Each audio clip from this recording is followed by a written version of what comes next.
Okay, good evening, everybody, and welcome to the February 12th, 2025 meeting of the Wilmington School Committee. All members are in attendance, including Dr. McCaldy, who's joining us virtually. First item, please join us in the Pledge of Allegiance.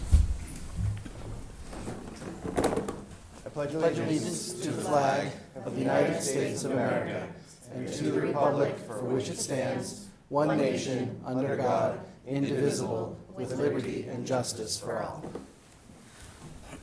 Thank you. All right, first up tonight we have our official budget hearing and presentation for the FY26 budget. So as we have done in years past, we would need a motion, a second, and a vote to enter into the budget hearing officially. So, Mr. Turner moves, Mr. Samaha seconds. All those in favor of budget meeting? That is unanimous. Does it matter? Not that. Does it? I don't know. I usually ask Paul. No. Okay, sorry. Dr. Brand, when you're ready. All right, thank you, everyone, and good evening. There is the presentation that I'll go through is included in the packet for those watching at home in the community. Just a couple of reminders that this budget hearing is pursuant to Massachusetts general law. School districts and other entities are required to hold a public budget hearing. We have followed the process, and thank you to Lauren, who's here, who works very closely with Paul to do that, to make sure that this is follows all of the things that we're supposed to do, including notification of the community about the hearing. This information, as you know, I know seems a little bit anticlimactic because you have seen it before, we presented it before, but tonight the budget hearing is specific to that compliance that I just mentioned a moment ago. I'll try and breeze through this as quickly as possible, and then certainly if there are any members of the community that have questions or the school committee, you're welcome to do so. So first off, though, a thank you to many, all of which are not listed on the screen, but there's certainly an awful lot of contributors to this budget process, as you know, starting with the central office leadership team, but also extending much beyond that, as well as our school and department leaders throughout the district. This budget is really built upon their contributions, their ideas, and recommendations around what they can best predict or forecast for our budgetary needs for fiscal year 26 or the 2025-26 school year, which is what this budget is, of course, talking about. So I want to thank them for all of their hard work to get us to this point, a process, as you know, that starts many months ago. It starts in October, in fact, just after school gets underway.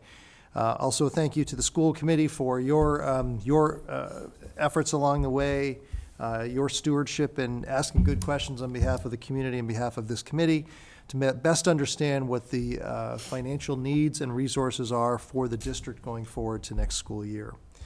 The budget development process, as you know, we've certainly had many conversations. We've talked about this in the past. This starts internally with our leadership team, but then obviously expands to the floor of the school committee here in the meeting room here. The preliminary budget presentation, as you know, was delivered on December 18th, just before the winter break, and then the recommended budget presentation, and we use those two terms very deliberately, preliminary and then recommended, on January 22nd. And as has been the case with is all the case of our meetings, all of this information has been made widely available to anyone in the community who might wish to follow the process along. As I mentioned before, as we think about next year's fiscal budget, there are some particular drivers, if you will, that are really pressing on this budget plan. We've talked before about the out-of-district transportation costs for special education students. As you know, and many in the community might be aware, we have an obligation, like any other public school district, to provide appropriate service that includes education as well as transportation for those students whom we are responsible for. Out-of-district tuition costs, we continue to work very hard as an organization, as a school community, to build programs in district and retain and keep students in district where and when we can. There will continue to be the reality, unfortunately, of some of our districts going out of needing to receive services out of district. Those tuition costs have been appropriately factored into the budget here. Contractual obligations, of course, always a framework for building any next year's budget. and those have been taken into consideration as we look ahead. We continue to build out that programs, as mentioned, for special education students and the expansion of services to meet their needs. Specifically, next year, you'll recall, we have a cohort of students that are making their way up to the next grade level, to the Woburn Street specifically, and so we are in need of adding staff. We'll talk about that again in just a moment. And the continual growth, the continual expansion of special English language education for some of our subset of students. The tables you see that follow, you've seen them before around enrollment, so I won't go through them in great detail, but I think the highlight here continues to be a couple of things. One, we have more than stabilized our enrollment, and as we continue to see growth that's projected going into next year. This is not just the retention rate from 8th to 9th grade, but beyond, but that's a factor that we've talked about and will continue to talk about, with great news there, with students that are continuing with their 8th grade class and moving on to the 9th grade, and also a number of students returning to Wilmington High School who may have originally opted to receive an education somewhere else. You can see that the budget here is projecting a population of 2,849 students. That's an increase from our FY25 enrollment of 2,817 students. Certainly very much into the details, but you can see what our projections look like. We continue to track this data, obviously, and that's a fundamental piece as we build the budget. So the highlights here you can see in terms of what that looks like broken down by grade level or band. And as you know, we take a look at the October 1st report with the Department of Education. That's our official sort of stake in the ground for what our enrollment is. And so these fiscal year 24 numbers you see reflect that October 1st enrollment and the changes that you see here from last year to this year, and as I just mentioned, what we're predicting or anticipating for next year. Approximate percentage of the budget hovers around 80%. It's aligned with the reality that we know that the bulk of our budget goes to help supporting the most important resources that we have, and that's the staff that work with our students each and every day. Personnel changes are captured here. This reflects the changes that we believe are necessary. I mentioned before some of the special education programming. This budget plan includes a 1.0 FTE, just as a friendly reminder, that's full-time equivalent, FTE stands for. 1.0 educational assistant district-wide, 1.0 FTE for social studies was factored into the original changes, and then district-wide program coach. Those were some of the personnel changes that we shared at the outset with you as a committee. We made some adjustments as we went through the budget planning. Non-salary changes, you can see, include a number of different areas. I think oftentimes it can be forgotten that there are an awful lot of non-salary expenses that any district like ours has to attend to. This is a wide array from professional development to textbooks, department supplies, and a whole host of other things that are critical to make sure that we have in place to support our operations. You can see the breakdown here for the changes. This is Mr. Ruggiero's chart where he carefully tracks all of the changes, the ins and outs from the budget from year to year, from the start of the year. Sometimes we have to make changes here, but you can see that total allocation of 489.55 FTEs. We do have both full and part-time staff, so it doesn't round out perfectly, but you can see here the breakdown and the changes that have been identified, and we've talked about these previously. The salary changes are captured on this chart here, and the FY26 recommended budget highlights those. A total percentage increase of 4.70%. That's from this fiscal year to next year. And built into there is a whole host of categories you can see outlined, steps and lanes that are reflected in your contractual agreements with our units, new positions, salary changes, replacements and reductions, and then longevity, all rolled together, a little bit over $41 million for salary changes. Non-salary changes, After we went back and made some adjustments from receiving the town manager's budgetary request as a department, as you know, to deliver a budget at 4.0% increase. You can see the non-salary changes here. Our total non-salary expenses are just a little bit over $10 million, certainly a significant amount, and that goes to the many variety of things that we have profiled and talked about before. The recommended budget for fiscal year 26 is highlighted on this slide here. As always, Paul and his diligence and his team outline what our current budget is, and right alongside that, you can see what the fiscal year, in this case, fiscal year 26 budget plan is. The salary adjustments is just mentioned there, an increase of 4.70%. Non-salary expenses, you can see at 1.30%. Combined, when that's all factored together, the increase from this current fiscal year sits at 4%. And just a little bit under $2 million of change. Capital requests are something that we don't always talk an awful lot about, but they're still part of this important process. The capital requests are not included in the overall operating budget for fiscal year 26, but they certainly represent an important level of financial resourcing from the town to all departments, and that includes ours as well, too. As has been consistent for some years, this is a 5-year outlook that my understanding is all of the town departments do. The bulk of our capital requests, as you know, really center around 2 broad categories. One is technology and technology-related items, and then the other is transportation for our smaller minivans, of which the district owns. That's in contrast to our North Reading Transportation Agreement, in which we obviously contract out for those services. I'll just point out again here that we know very well that with the hopeful and the anticipation of a new school project approved in the fall in September, that will change some of these numbers in the outlying years, specifically around technology. We fully anticipate that with the opening of a new school, there will be some of these technology requests that we can take out of this plan because of the fact that they would be included in a new school budget plan. So you can see there the total for fiscal year 26 for capital requests from the school department, $631,000, and then there is some adjustments that go out in some outlying years. These do reflect some very significant expenses or costs to the district. You can see there. They're certainly important. Ken Lord does a masterful job in trying to take an outward look at what we can push off. But at the end of the day, technology only lasts for so long. We all know this as consumers, and so the replacement cycle has to be there. Otherwise, we will, from an operational standpoint, not be in a good place to support teaching and learning.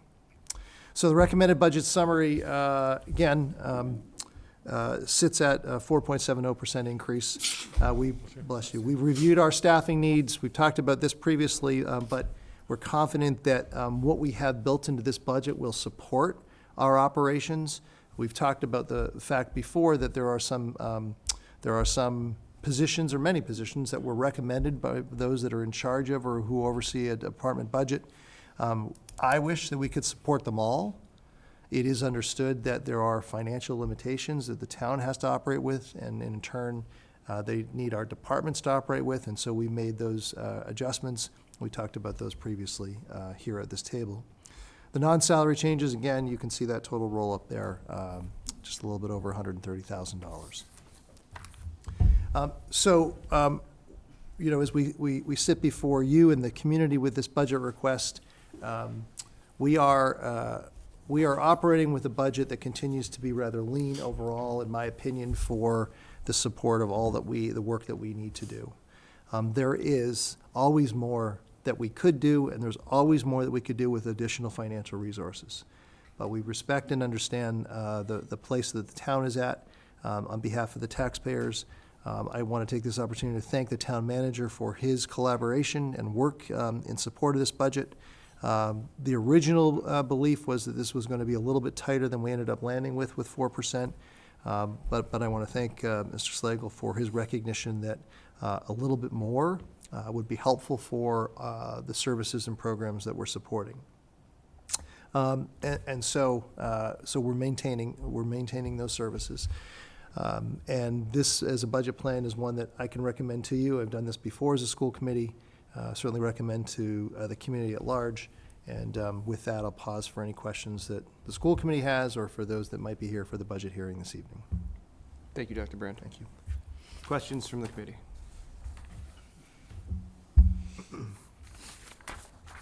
Mr. Exton.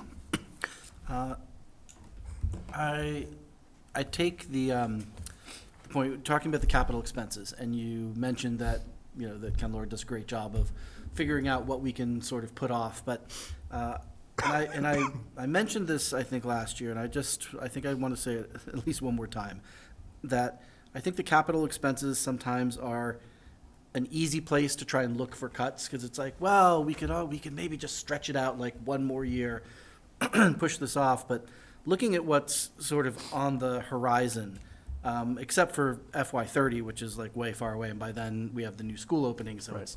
it's really hard to, you know, predict what's going on there. That this is the least that we have coming up, you know, so next year's is substantially higher. The year after that, pretty similar to what we have here, but still higher. And I think I just want to kind of note that trying to push off capital upgrades again and again eventually comes back to bite you. And so it's just something that I want to make sure that we keep an eye on, and that we don't just always try to kind of push out things to relieve a little bit of pressure on the budget by pushing things out. Because I think we've done a good job so far, but I do want to make sure that we don't get bit and don't find ourselves in a place in which we really regret having waited too long to make some of these necessary upgrades and investments.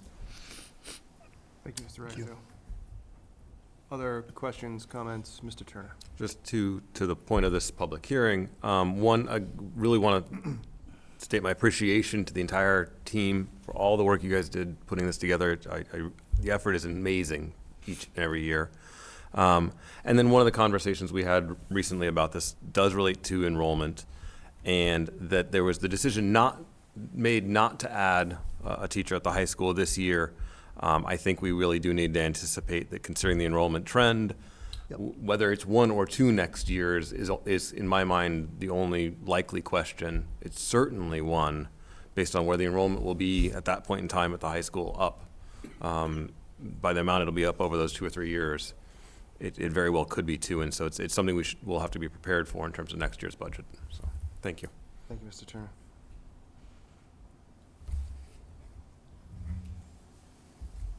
Okay.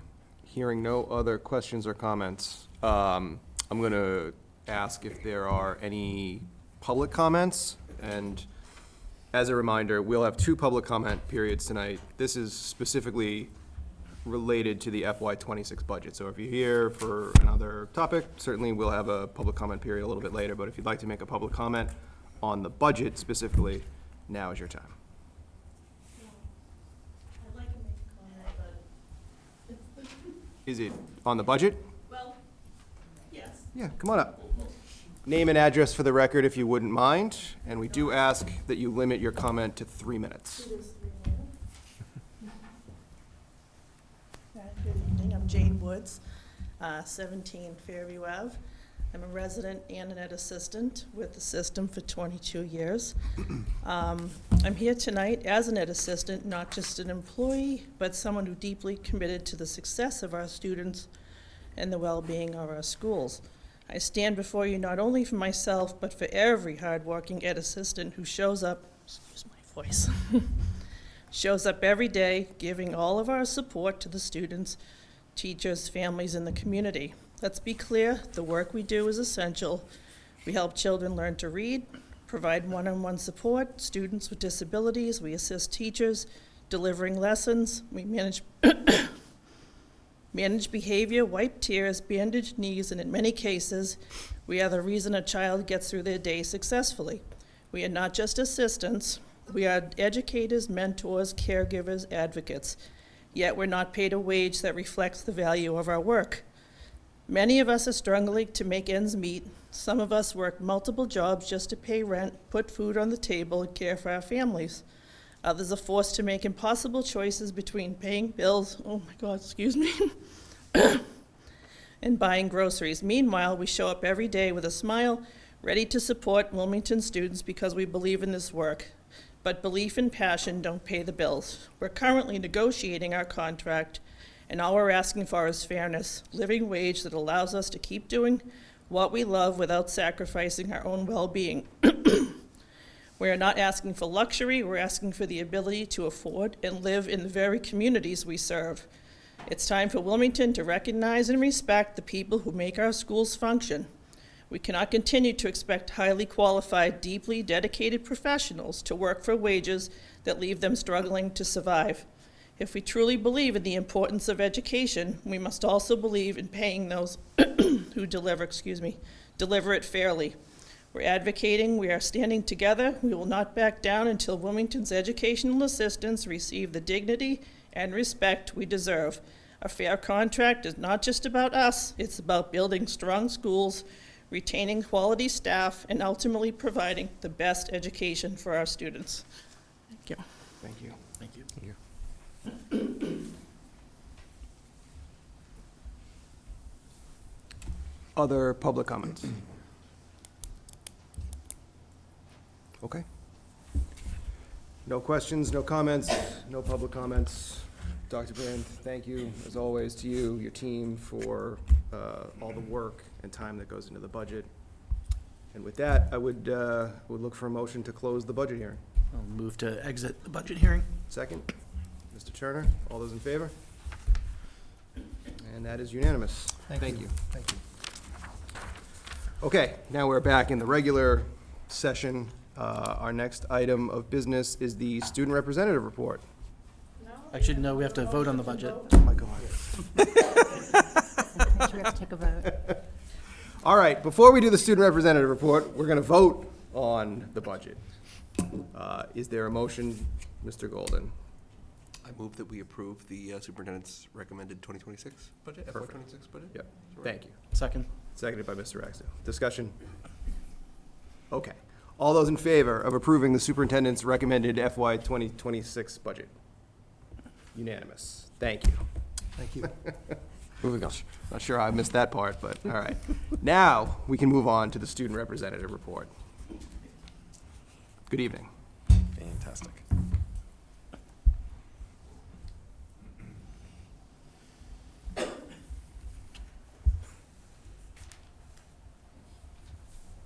Hi everyone, my name is Shibangi. Thank you for having me again.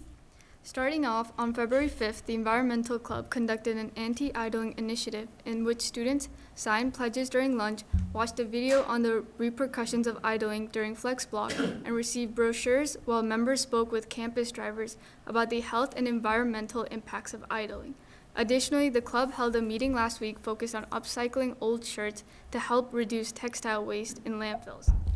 Last week, the Wilmington High School Service Council's Reader Leaders program visited kindergarten students where they read books together and made Valentine's Day crafts. On February 1st, the Soundscapes Wilmington High School's a cappella group competed in the quarterfinals of the International Competition of High School A Cappella. The Wilmington High School Lamplighters Guild held their first rehearsal on February 4th for their upcoming musical, Hadestown, which will be performed in April. Tickets are already available for purchase on their Instagram page.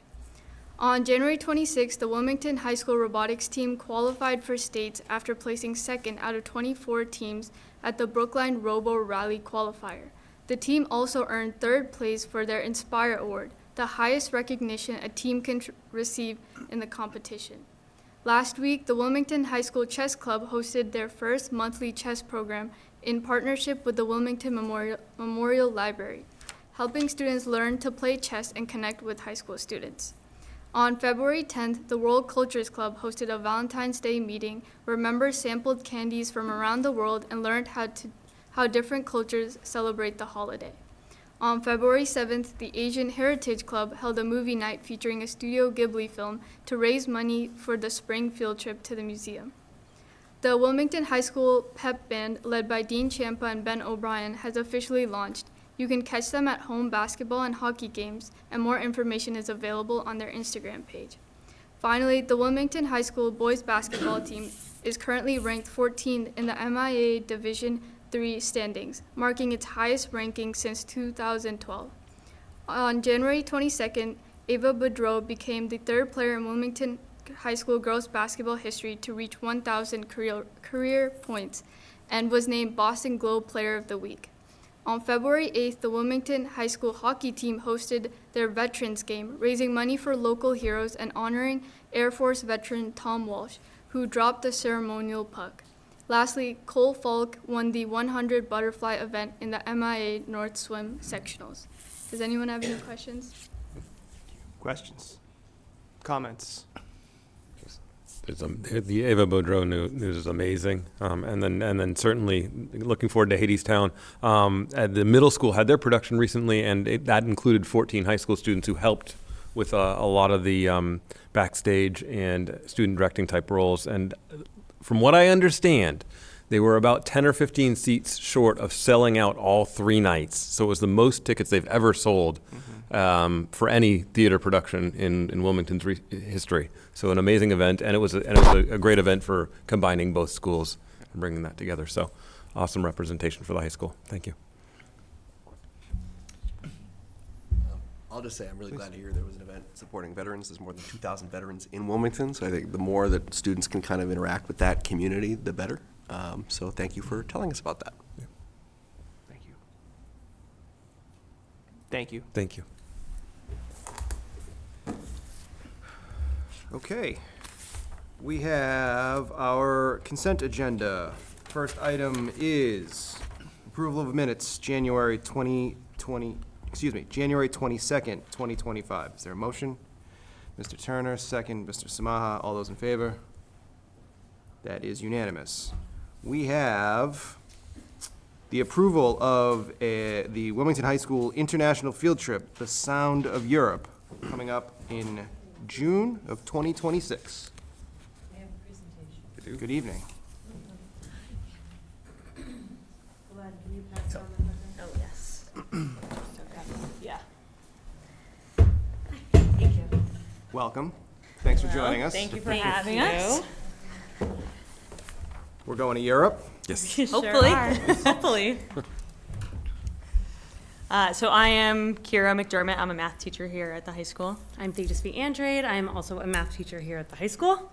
So we were here last year pitching the Greece trip that we're leaving for in June, and now we're hoping to do a similar trip for 2026. So we're just going to run through where we're going to go, how much it's going to cost, what the company is offering to us, and all that stuff. Yep. So again, we're going to go through EF. Same thing. Educational First is the company that we usually use. They have incredible support while we are on the trip, before we're on the trip, all of the safety, security issues that you may think of. They really have thought about everything. They have 24/7 emergency support while we are on the trip and also before we go on the trip. So if anything goes wrong, we are able to call and have a human that we talk to if something happens. They are also willing to still offer a learning guide, which is like accredited high school credit. If a student were to apply for that, they could get college credit. They could also get college essay help using the stuff that they learn on the trip. We have liability insurance through EF. We have a flexibility of changing tours if something were to happen abroad. In this political climate, you never know. So if something happened, we could switch trips while talking to EF. And there's always background checks for adult travelers, including us.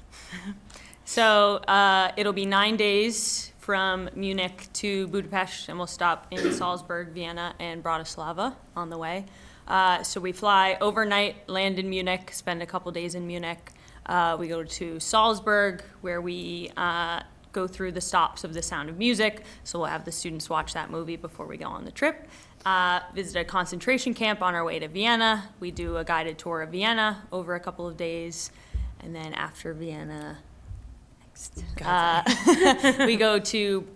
stop on the way to Bratislava, just a day trip on our way to Budapest, end in Budapest, and fly home from there. So the way that the, requested dates work for EF, we submit a requested date. So we've requested June 30th to July 8th, not really knowing what the school calendar is going to be like in 2026 yet. But June 30th, we are able to switch it around if needed. And earliest departure would be June 27th. Latest return would be July 11th.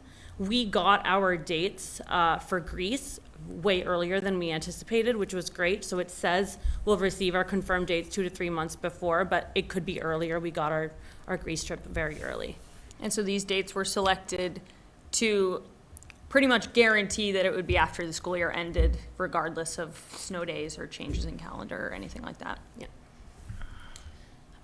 The trip price includes airfare, hotels, breakfast and dinner every day, a tour director that will be with us 24/7, all transportation, all of the local guides, all of the tickets that are needed to go to sightseeing or entrances to museums and attractions.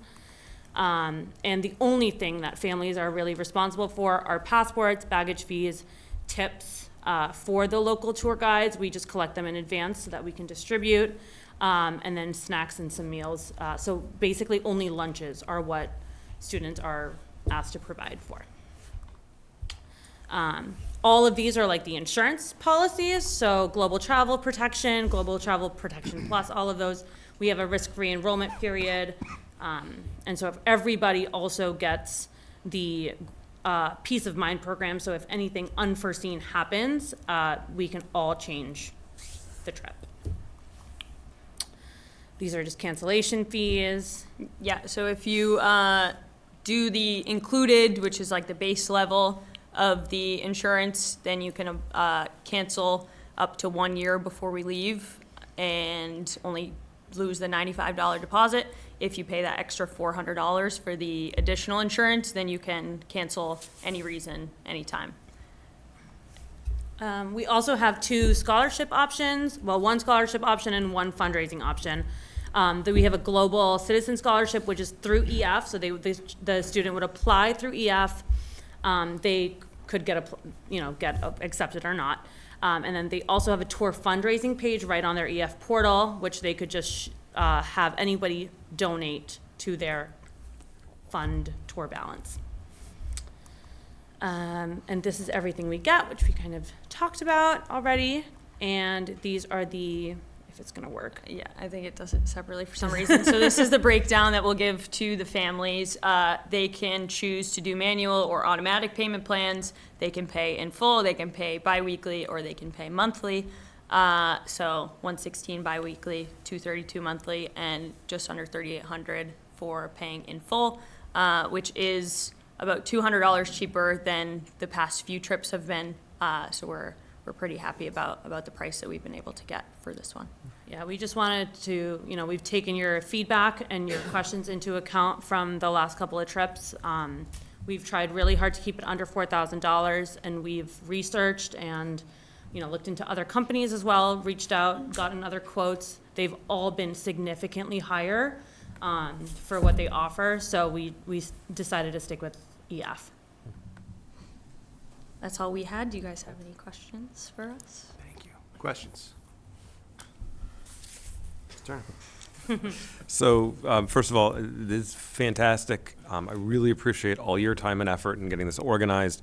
When you talk to students who've done it, you talk to them even years later, the things they can tell you about and the things they remember and the impact it had on their lives is amazing. And yeah, again, really appreciate, I know it's a lot of work for you guys. One of the things we have also talked about is some other opportunities and options for other students, because it is, even with this much planning, still a significant trip. And so part of the discussion to have with the other teachers is finding opportunities that are either in the U.S. or at least in North America that could be more affordable, or shorter trips and those sorts of things, to try and spread the types of experiences that we can share with our students out.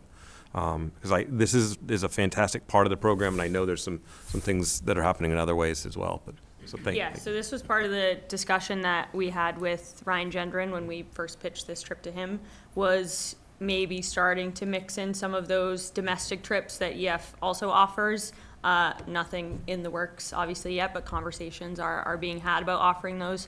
Great. We're still, getting our legs under us with planning these trips, and we know that we've had interest in the Europe trip, so we've stuck that route, but it is definitely an area that we're open to exploring in the future. Thank you, appreciate it.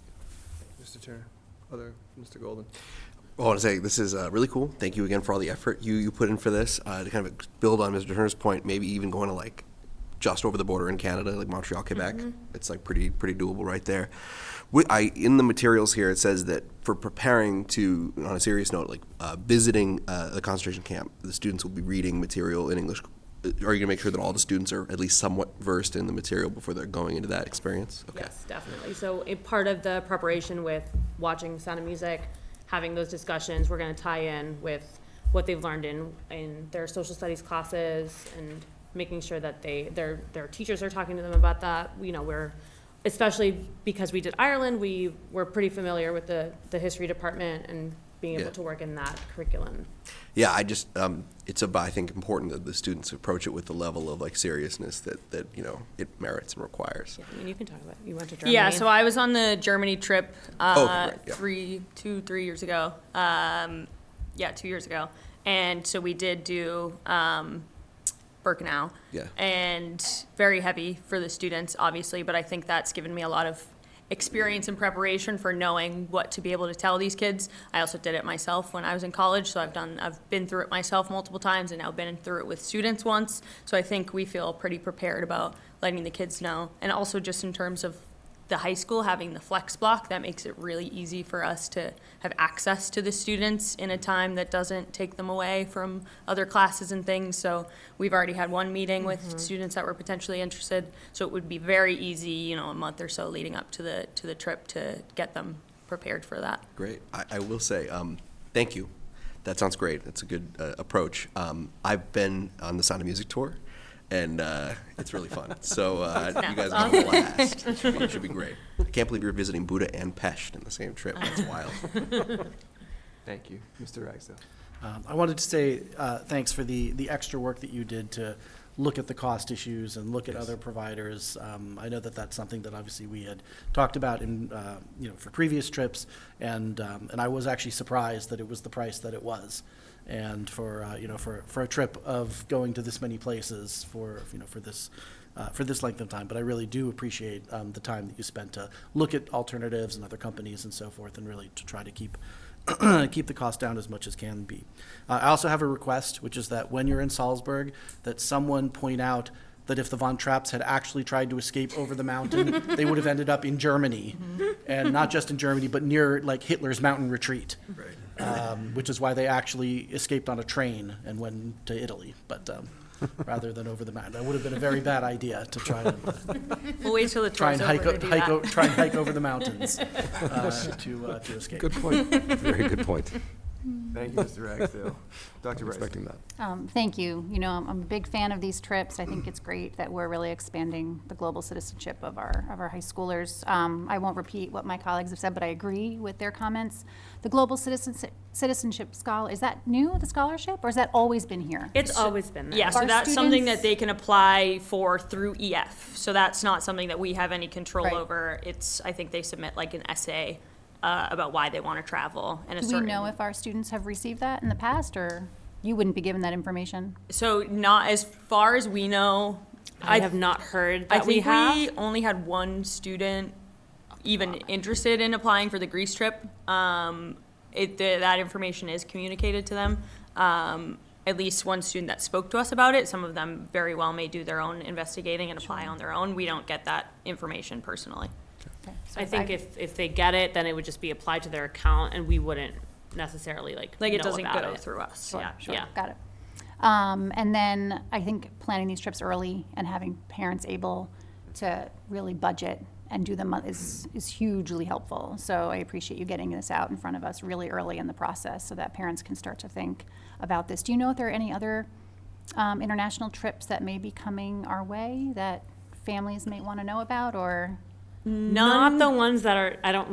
None that have know. not already been approved, as far as I know. Like there's the London trip that was already approved. Yeah, we're and doing the drama advertised, program for London. and they're already advertising the exchange programs that they've, planned over the next few years. And I think as far as we know, that's all the trips that are on the docket for Yeah. now. Mr. Exo.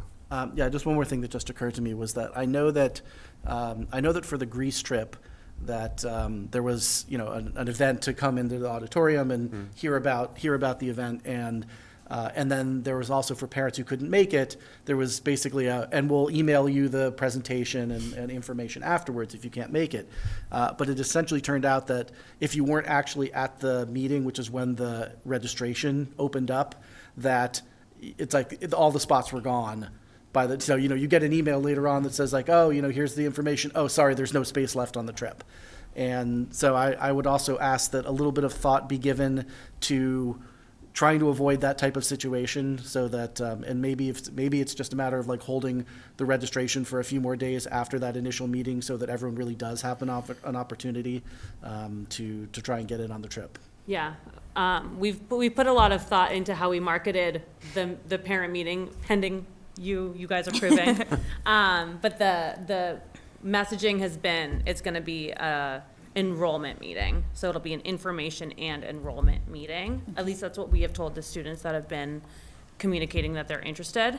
So as hopefully when you guys approve it, we're gonna keep putting that language out there so that parents and families will know, when you come to our meeting, or if you can't make it, we will send the link out to enroll at the same time that we give it to parents at the physical meeting, so that everybody has the So equal. the email was scheduled to send at the same time that it was released at the meeting. I think it was just the communication. We, because it was our first trip planning, had no way to anticipate that it was going to fill up as quickly as it did. And I think it being Greece, also a lot of kids were excited about it. A lot of kids were interested.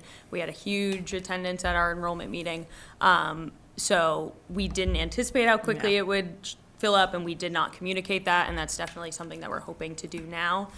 So I think what happened was parents that couldn't make it to the meeting were waiting to get the email so that they could enroll as quickly as possible, because they didn't feel like it was necessary, and we're completely taking blame for that. We've also discussed students that are already enrolled on the Greece trip have shown interest in this current trip, and we've discussed leaving them on the wait list to give kind of first come, first serve to students who haven't had an opportunity yet to go on that trip, because we do only 11th and 12th graders. So if there are 12th graders who are going to Greece, hopefully we can fit them on the tour, but we're going to prioritize those kids who haven't had an opportunity yet.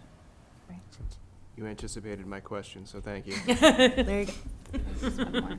Yeah, please. It says 6 to 7 chaperones. Are those all teachers? Do you know who they are yet? We Or you wanna go? do not know who they are. We've had teachers, we ask as many teachers as we possibly can to get to go with us. It's a little trickier with the June trip, because, a lot of people go on vacation as soon as school ends and things like that.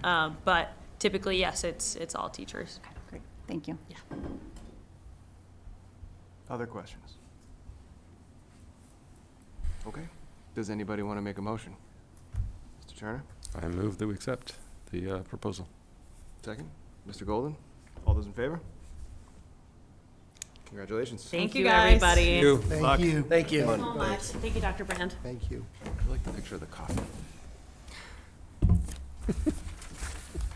Okay, excuse me, continuing along with our consent agenda, we have warrants, grants 23, revolving 38 through 45, local 64 through 69, food service 40 through 43, circuit breaker 16 and 17, special education 36 through 39, and payroll for 129, 2025, and 2/12, 2025. Is there a motion?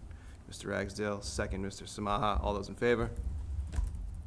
Unanimous. Thank you. That brings us to the superintendent's report. Dr. Brand. Believe it or not, there's only one item tonight under the report section, and it is included in your packet.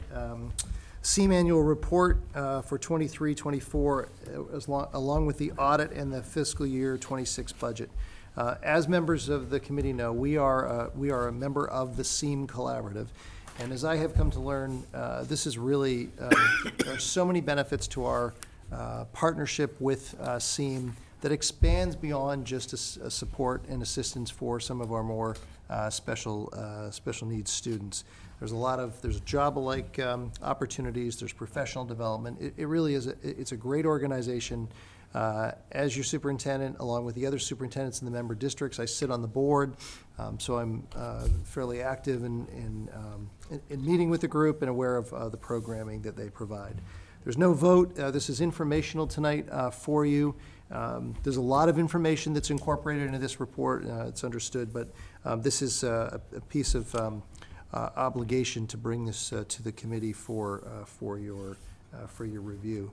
I think the thing that I would just take one moment to point out, and that is in the extensive budget, it's a very large document, 50 or so pages, but they did an analysis that I don't know that's always been done every year, and that is member tuition's cost avoidance. It's on page 21, but I like this chart. It highlights as member districts, and the other member districts, I won't read them all, but Linfield, Melrose, Reading, Wakefield, along with a number of others. And the calculus between, for the number of students that we had at the time currently enrolled from Wilmington in their programming, the respective tuition expenses for that, and what that would have been if we didn't have this membership opportunity and were otherwise looking for a placement in another provider. And it's significant. There are significant expenses, certainly, that, again, we use the term around this table, Paul does, around cost avoidance. So just bring your attention to that. But again, it's for informational only, but I'm happy to do my best to try and answer any questions if members of the committee have any. Thank you, Dr. Brand. Questions? Mr. Turner? That's actually one of the things that did catch my eye, and it is, I mean, part of it is doing always what's best for the students. When we can do it in the district, it's great. When we need to do it outside the district, it's the right, what's appropriate for them. To have this collaborative as a way to do that in a way that is also more fiscally responsible is fantastic. Clearly, they're doing very good things for us, but it's also a small piece of the puzzle. I mean, for us, it's 6 students out of the 63 or so that we have that go out of district. So it's a piece of the puzzle. In some ways, it'd be nicer if it was more of the puzzle. Right. But it's a really good benefit for the town, and it does show good cooperation amongst the different communities as well. It's also fascinating how many towns are not members but still benefit from the collaborative as well because of the services they're able to provide. If I can just comment on that, I will say that over my time there inevitably are more districts that are interested in joining, and there's a careful analysis sort of what the capacity is, and some of these districts are at a far greater distance. And geography does come into play as well too, because transportation costs become more of a factor of consideration, let alone just what the space is. But your points are well taken, and if we can find an appropriate placement for a child in one of these programs, that's heavily pursued. But like a lot of these programs, space is very limited, and it really is a set of conditions around where there might be openings and so on. It goes without saying, one thing I should have mentioned is certainly one of the significant budgetary increases, which there's, we talked about in our budget, is the special education to transportation. And there was a fairly significant increase for the SEAM Collaborative that's built into this. I think we may have talked about this in the past, or certainly maybe not at the table here, but SEAM's done a really good job with their 5-year. They also enter into, or can enter into, 5-year agreements for transportation costs. Those costs were held fairly steady from back a number of years. That has certainly, there's been a significant adjustment, and it's a big increase. There's no question about that going into next year. Aside from that, I think overall they do, and they've done a very good job at controlling costs. But they're facing the same things that districts are everywhere. Thank you. Mr. Exo. This chart also absolutely caught my eye, and I thought it was great to see, specifically, this is something I've always known in general, that being part of the SEAM Collaborative saves us money, but to see the actual dollars, to see that with just 6 students plus an aide to support them, that nearly $214,000 that we would otherwise be having to pay. Right. And so that was, I thought, to actually kind of see the value we get there in concrete numbers was really, was very valuable. But then on the other side, to still see that with just 6 students and 1 aide, that we're still looking at over $400,000 to support those 6 students. And it just goes to what we've also been saying about budget drivers and about the cost of special education tuition and outplacements. Because it's a lot better than paying over $600,000 for it, but it's still a huge amount of money that we are obligated to spend to support these students. Thank you. I'm going to go to Dr. McCauley and then Mr. Samaha. Yeah, thank you. No real question, but I just wanted to follow on what Mr. Ragsdale just said about the number and how much money that we were spending on this. This is something I just wanted to remind everyone on the committee, myself and Mr. Golden have been starting to talk to some of our local officials about on how the state can come in and really help local districts with these out-of-district transportation costs. There appears to be some reception to that. Who knows what will happen at the state level, but I think that's on us to continue to, advocate for this because it is a substantial amount and a highly variable amount of our budgets. So we'll continue to do that on our committee's behalf. Fantastic. Thank you. Mr. Samaha. Yeah, I just sort of to go off of that too. I think one of the things that's important to think about too, just of the costs of special education and kind of going back to the budget a little bit is when we think about hiring and paying, our staff helps us to build our capacity to not place as many students out of district, place as many students with SEAMs. So sometimes you look at those huge costs. If we can think long-term about hiring staff, the coach, for example, that's going to help build our ability to keep more kids in district. So I think that's an important part of this as well. Thank you. Others? Okay. Okay. Thank you, Dr. Brent. Okay, if there's no objection from the committee, I'd like to maybe move things around just a little bit. We have several items of new business. I think there are some folks here who might be interested in public comments.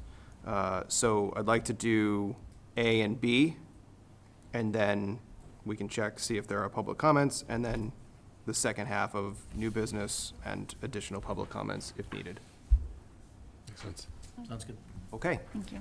Then with that, we will go to new business item A, which is the Wildcat Summer Clinic updates. Mr. Ingram, good evening.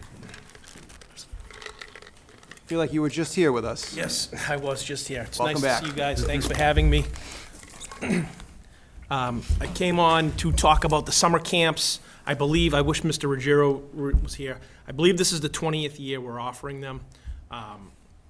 Not too much changes except for the fact that we mainly will be off campus at the middle school this summer with the construction of the track repair at the high school that's taking place the day after graduation, and the possible new turf surface slated for July 1. So with that going on, more than likely out back, it will be a construction zone, so we will be going to the middle school, and that also means that we cannot offer our highly popular track and field camp. There's only one track in town, unfortunately.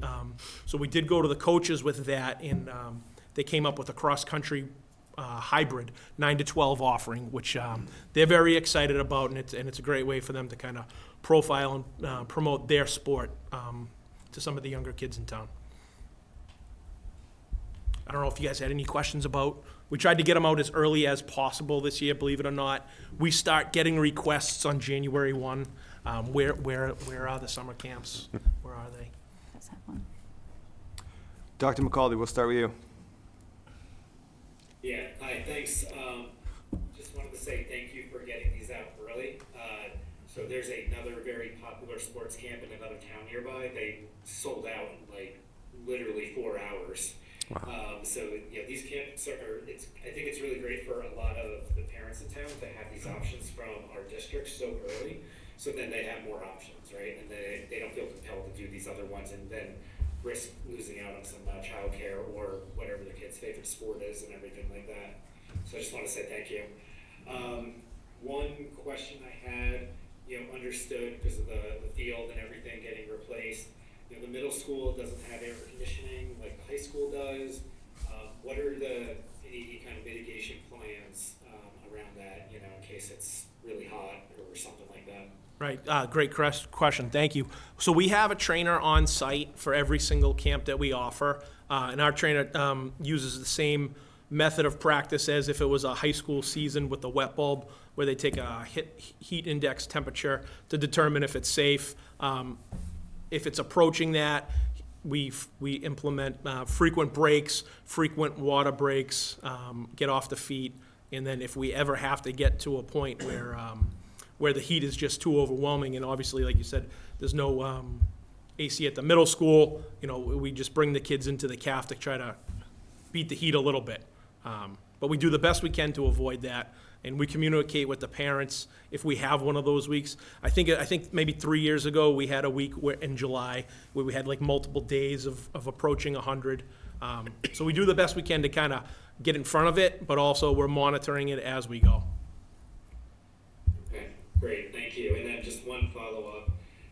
Because you were able to get these out so early, I'd be very interested in seeing if we see any uptick in enrollment because of that, or if it's flat or anything like that. That'd be very interesting to see. No, I agree, absolutely. All right, thank you. Thank you.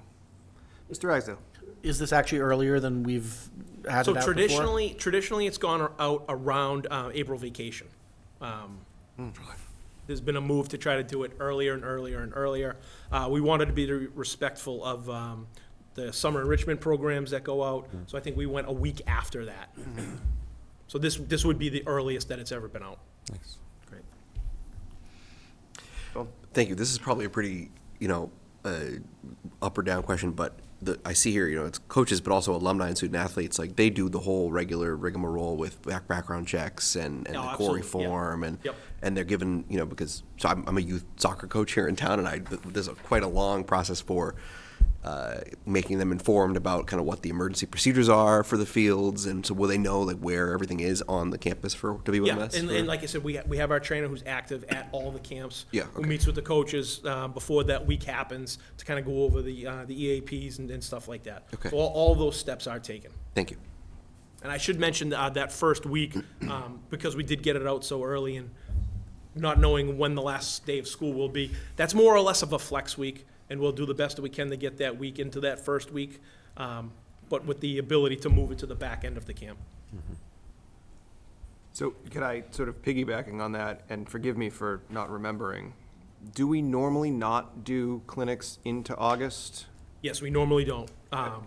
Is there consideration to do that, or do we leave that open for like weeks that get rained out, or we just don't have the staff? We've kind of stayed away from that as a kind of an agreement with the public buildings to give them time to clean up the areas that we're in. Sure. They work all summer long trying to get the buildings in great shape, and we kind of stay down in that avenue, that area, and then they get to a point where they need us to be out of the building. That makes sense. And the fall sports actually start August 15th. So fall sports have started earlier and earlier and earlier, so August has kind of become shorter with availability. That makes a lot of sense. Thank you. Other questions, comments?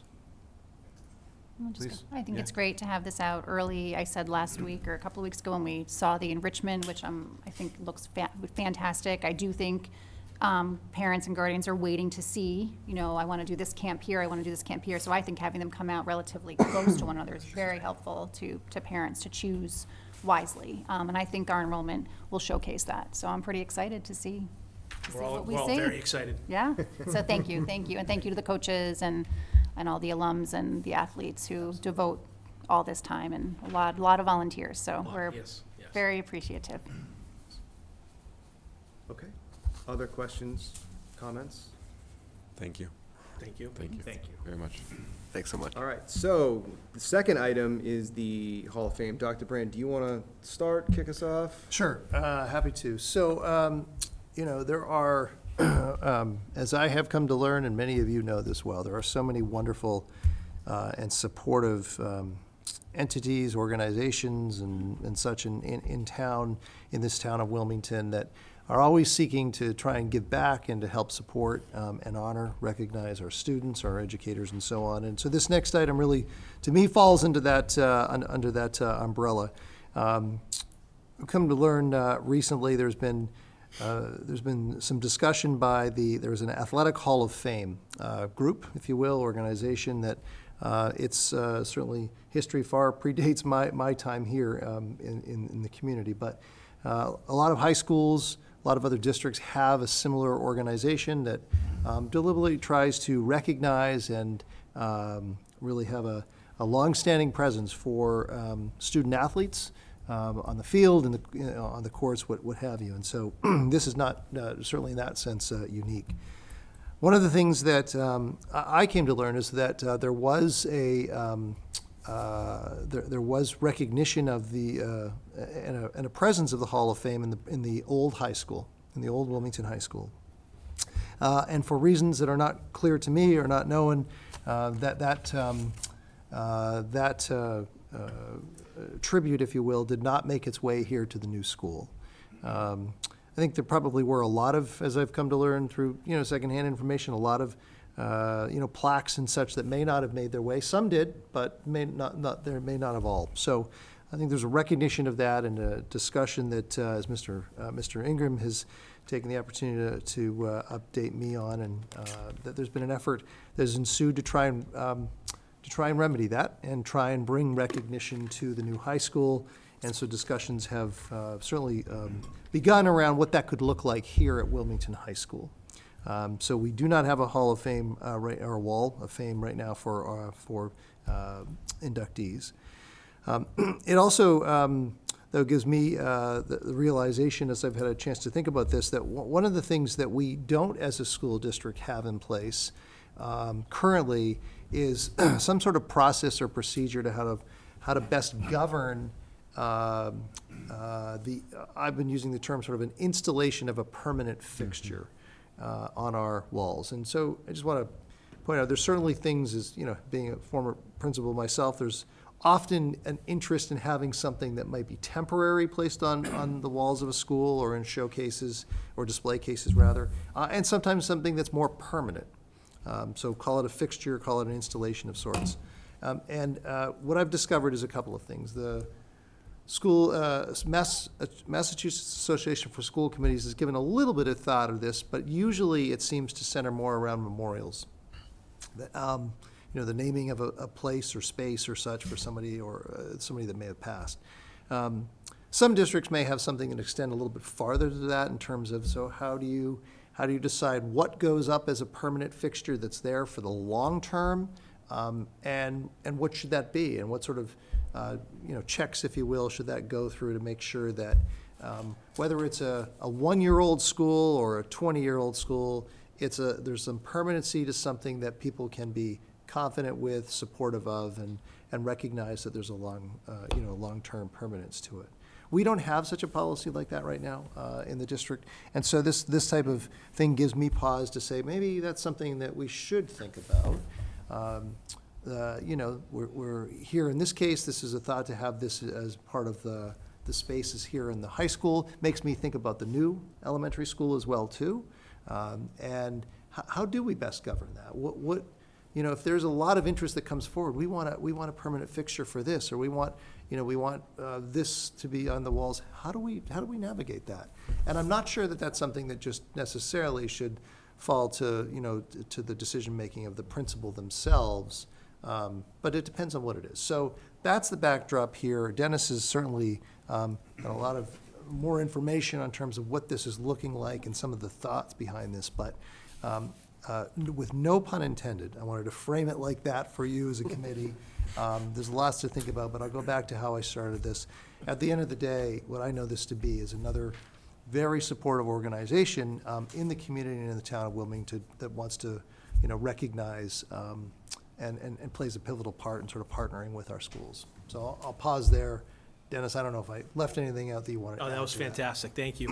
I actually brought with me, I'm a member of the Hall of Fame committee, but I brought the president of the group with me, Bob Saran, and the chair of our subcommittee on this project, Jim Stewart. Hopefully they could provide any kind of answers and details that I wouldn't be able to answer. Glenn, can you pass the, thank you.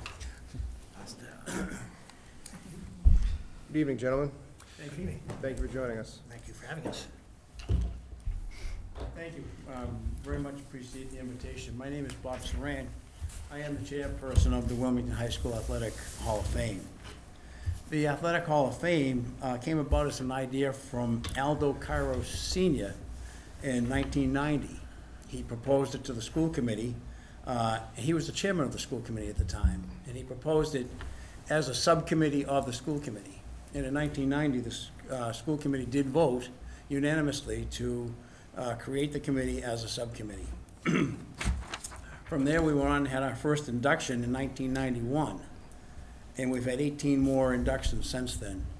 And presently, we have 132 athletes, 19 coaches, 18 benefactors, 21 teams, for a total of 190 inductees in the Athletic Hall of Fame. Our next induction is scheduled for November of this year. And I do see that everybody seems to have their booklet here. And I included this for a reference. It is 22 and it's 2022, so it's kind of specific to that, the biographies that are in there. But at the beginning, it does list the criteria for entry to the Hall of Fame. It lists the board of directors of the Hall of Fame, and it lists all 190 members, so that if you wanted a reference, you would have it. And I know that you're very busy tonight, so I'm not going to take up any more of your time, and I'll pass it over to Jim Stewart, who will talk about the display. He's the subcommittee chairman, as Dennis pointed out, of the display. Thank you, Bob. Mr. Chairman, members of the school committee, Dr. Brandon, administration, thanks for having us this evening. As Bob mentioned, I'm Jim Stewart. I'm a member of the Hall of Fame, the Athletic Hall of Fame Committee, and have been since 1995. And presently, I'm heading up the subcommittee on this very display we're talking about. So a little bit of history. Dr. Brand touched on that there was a previous display in the old high school that for some reason didn't transfer to the new high school. And we've been talking as a committee for several years now about doing something to replace that. In full transparency, that display was not at the scale of what this display is what we're looking at. So, but we've been looking at that, and Jack Cushing, who is here with us and a member of the committee as well, 2 years ago really started championing a serious campaign to raise funds and to move forward with the construction of a permanent display at the high school. So we held multiple fundraisers and have raised enough money, we believe, to complete the display at no cost to the town. We've visited several high schools to view their displays: Melrose, North Andover, Woburn, Oliver Ames, Beverly, to name a few. All the towns we visited have their Hall of Fames outside their gymnasium, located next to or across from their trophy cases. Melrose was the most similar, if we could go to, there we go. Melrose was the most similar to the space outside our high school. I took these pictures, so I apologize. The picture to the left shows the space that we're talking about.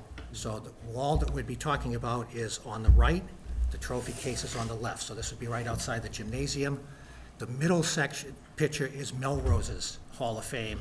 Very similar type of space, down a corridor on one side, right outside their gymnasium and across from their trophy cases. And the third picture is actually the Melrose display. Ours would be similar to that, but ours would be a little different, that we would have 4 plaques high as opposed to 3. So basically pretty much a replica of the Melrose Hall of Fame as they show it. So we met with the town building superintendent several times to review the space and the layout and the construction options. So the display would encompass, if you picture that hallway, there are 4 different sections down that hallway on the right-hand side. The first 3 sections would be for the 190 plaques for the existing Hall of Fame members, athletes, teams, benefactors, and coaches. The 4th section would be for future inductees. The 4th section would handle 68 plaques. So with an average of 5 inductees every 2 or 3 years, that 4th section should last us roughly 30 years of inductions. And across the hall from that, in case we're going beyond 30 years, there is another section there that could be for future expansion as well.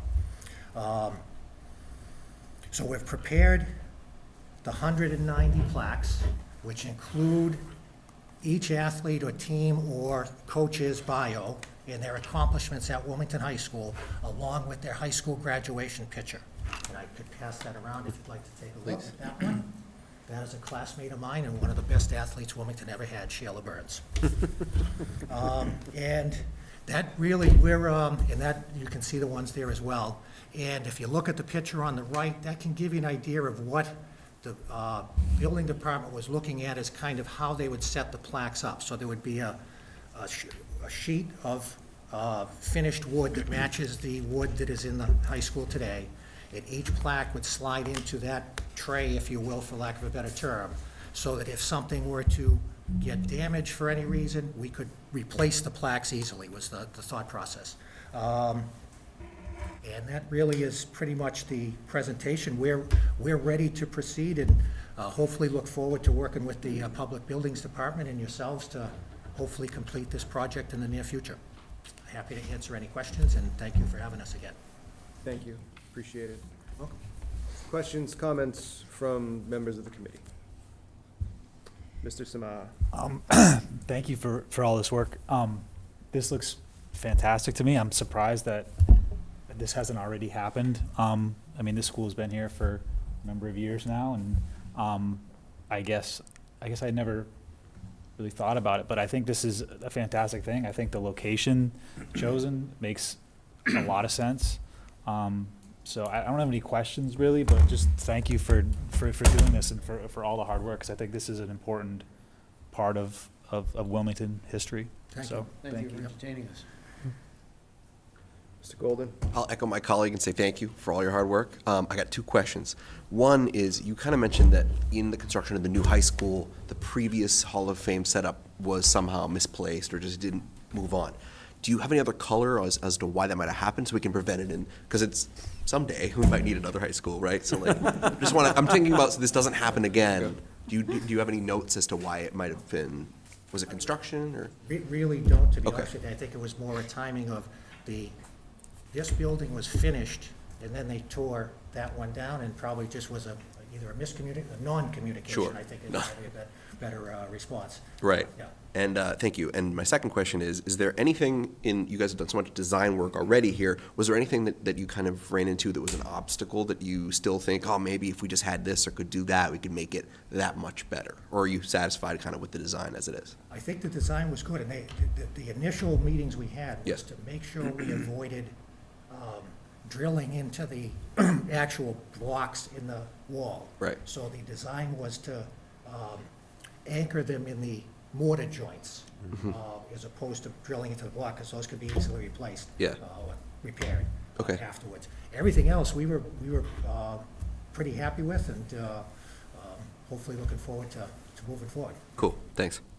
Well, and I'll add just quickly for the committee before we move on to other questions, that I think for purposes of this agenda item, there are sort of two separate conversations, right? There's this one, and there's how we approach this in the future, right? Because we're talking about, what if the drama club folks want to establish a similar sort of display or something, right? And so, as Dr. Brand alluded to at the beginning, we don't have a specific policy in place, which I think maybe is an oversight on our part, right? So that needs to be part of the conversation too, is how we go about these types of things in the future.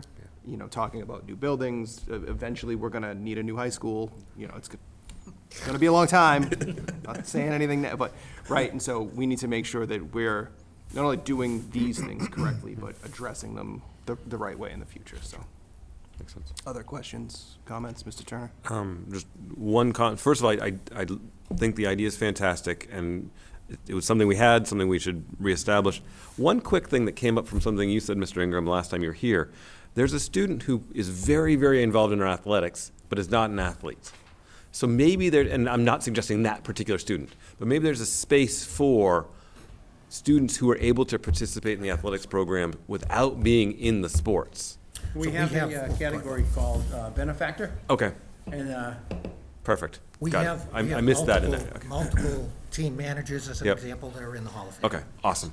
Thank you, very good. And Mr. Turner, I swear I could have answered that question by myself. But thank you. Thank you, okay, very good. Thank you. And your point's well taken. Having the policy committee, subcommittee perhaps, take some time on this. I think there'll be some good answers coming out of that. We had a conversation this past week, and more to come. Ahead of the game. Dr. McCauley, I promise I wasn't trying to skip over you. No, that's fine. No offense.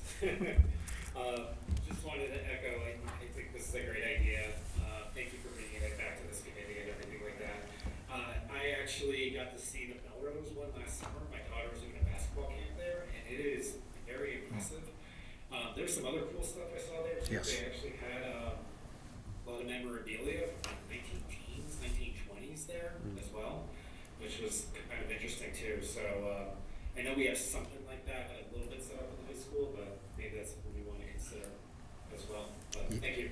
Yeah, the piece that they have, they pay some tribute to their 1930s to 1950s teams and athletes. Theirs is a little bit more elaborate than what we're proposing, but maybe we could look at some of those enhancements down the road.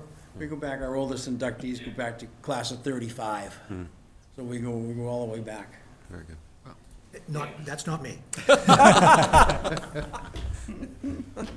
Well, so that comment brings up an interesting question or point that I was thinking of, and I appreciate the sort of the description or walking through sort of the space for those to come, right? We're gonna run out of that eventually, so then what, right? So there's a spot on the other side of the wall, or, you know, it extends, at some point, space is limited, right? So do you then remove the first 5? Do you, you know what I mean? So how do you plan for the future, essentially? Like, how does this display not sort of outgrow itself? So those 2 sections, we estimate if we use the 4th section of the one across the wall, would last about 60 years. Okay. So I would defer what happens then to him, because I probably won't. Be No, but I'm we- sure this building will be here then. but- Amongst our travels and visiting schools, we saw some creative things. I think it was Woburn High School. They have the pictures that actually go down the stairs. So they use like wall spare space as well. So that there are some creative things that we could come up with. Sure. And sort of following up on that, but sort of not, who now becomes responsible for the maintenance of this, right? Public buildings, I assume, will install it. Then what? Is the Hall of Fame committee gonna come back every month and check on it? I mean, I don't know, but I'm just curious how we make sure that. We don't have a plan to do that, Mr. Finley, but it's certainly, as new plaques became available, we put them up. If one got damaged, we would replace it.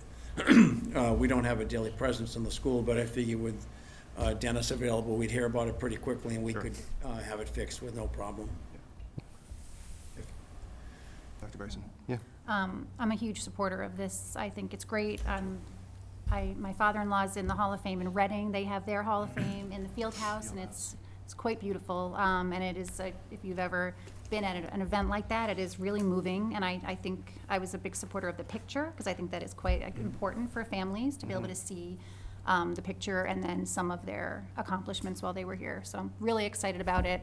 Like Mr. Fennelly has mentioned, I do think as a committee, we need to make sure that there's something clear for organizations who are having these sorts of discussions, because I think there's probably some like, well, what do we do now, and who decides? And everyone was like, well, I don't really know. And I think this is a good opportunity for us to sort of tighten that a bit, so that organizations know clearly the steps. This is what we do. We put this in writing. We send this to, in this case, the AD. The AD then approaches the superintendent. The superintendent decides whether or not that goes to school committee. Like, I think there's some things that we need to do. And I think, to your point, Mr. Turner, will start with the policy subcommittee. I like this mock-up. I'm glad to see it. I think I can start to visualize like how this will look down that wall. I'm curious to know what our superintendent, Dennis Kelly, says about this and who's actually going to install it. I think there's a lot probably still to think about, but I'm really excited that we are going to honor our past athletes and our athletes to come. What did the old Hall of Fame look like in the former high school? What was it? You said it wasn't quite as grand. It was more of a listing in year of induction and I think year of graduation, if I remember correctly, for each of the athletes. It did not include a picture or a bio. So it was more, it was a much simpler display than this one, but it was recognition right outside the gym across from the trophy case, like we're proposing now. But it was not, it was probably, if it was the size of one of those spaces, maybe even a little bit less than that, was probably the size of it, yeah. Thank you. Just to follow up on Mr. Finley, the frames, we purchased 100 of these exact frames to have in spare so that if they do get damaged or income, they'll be an exact match. Sure.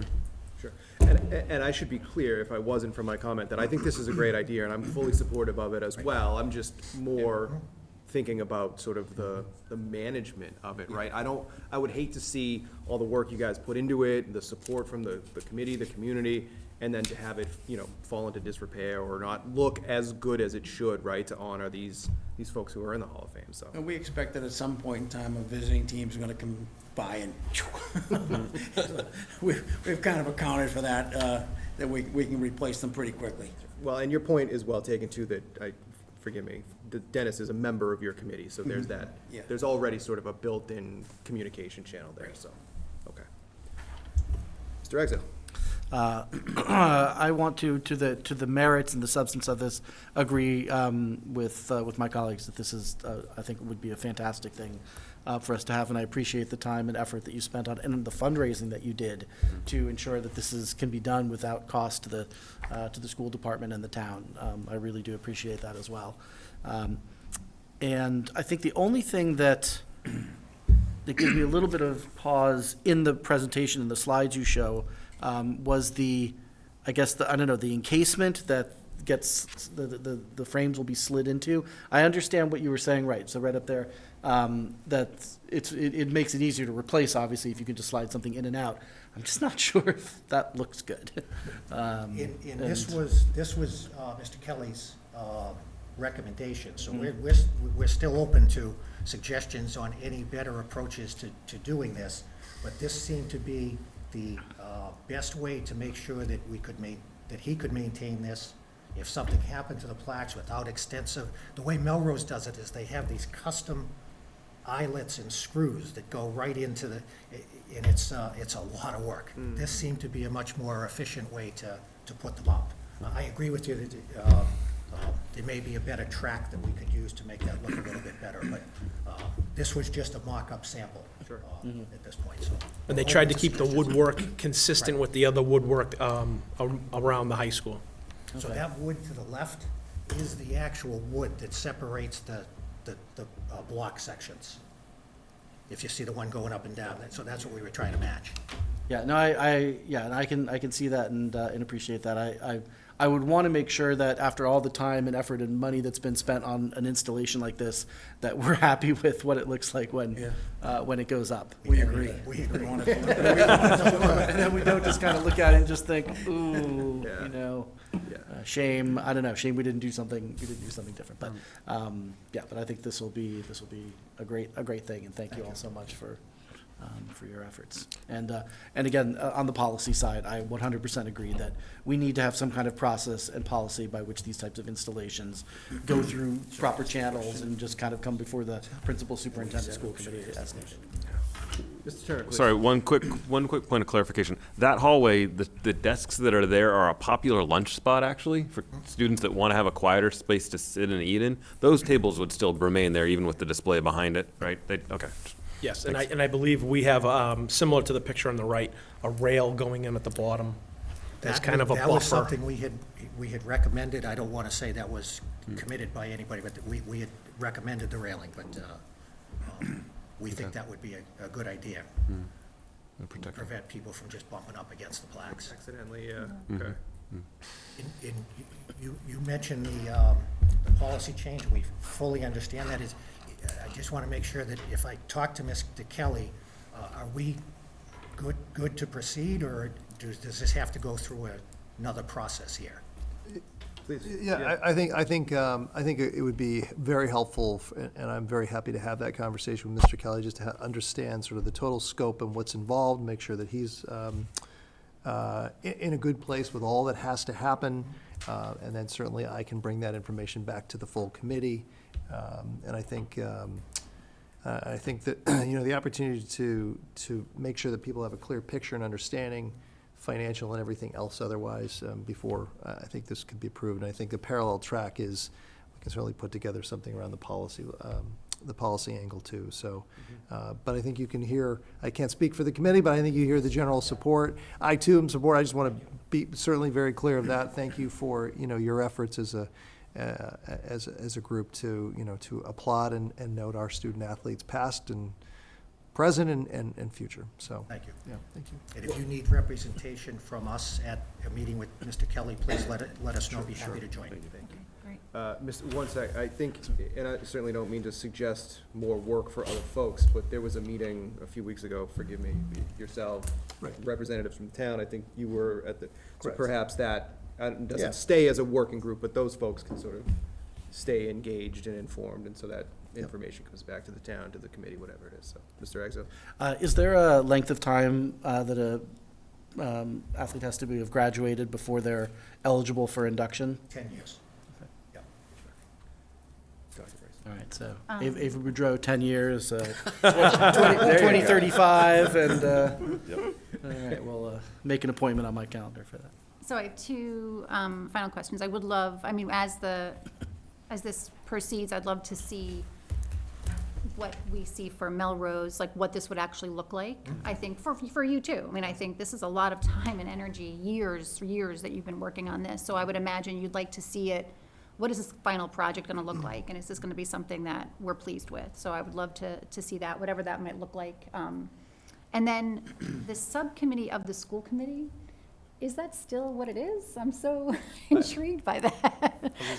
I was like, oh, I didn't know we had that. So I'm curious, is that really what it still is or not really? We'd have to look through the archives, and I've not seen any reference to that as Yeah. a subcommittee in my time here. I can talk a but, little bit to that. Back in 1990, when we did this, I was a member of the school committee. And we were, for at least 10 years, a subcommittee. And for the first, every third or fourth year, we'd give a quick update on that. And then probably around 2000 or so, well, you don't need to come see us anymore. By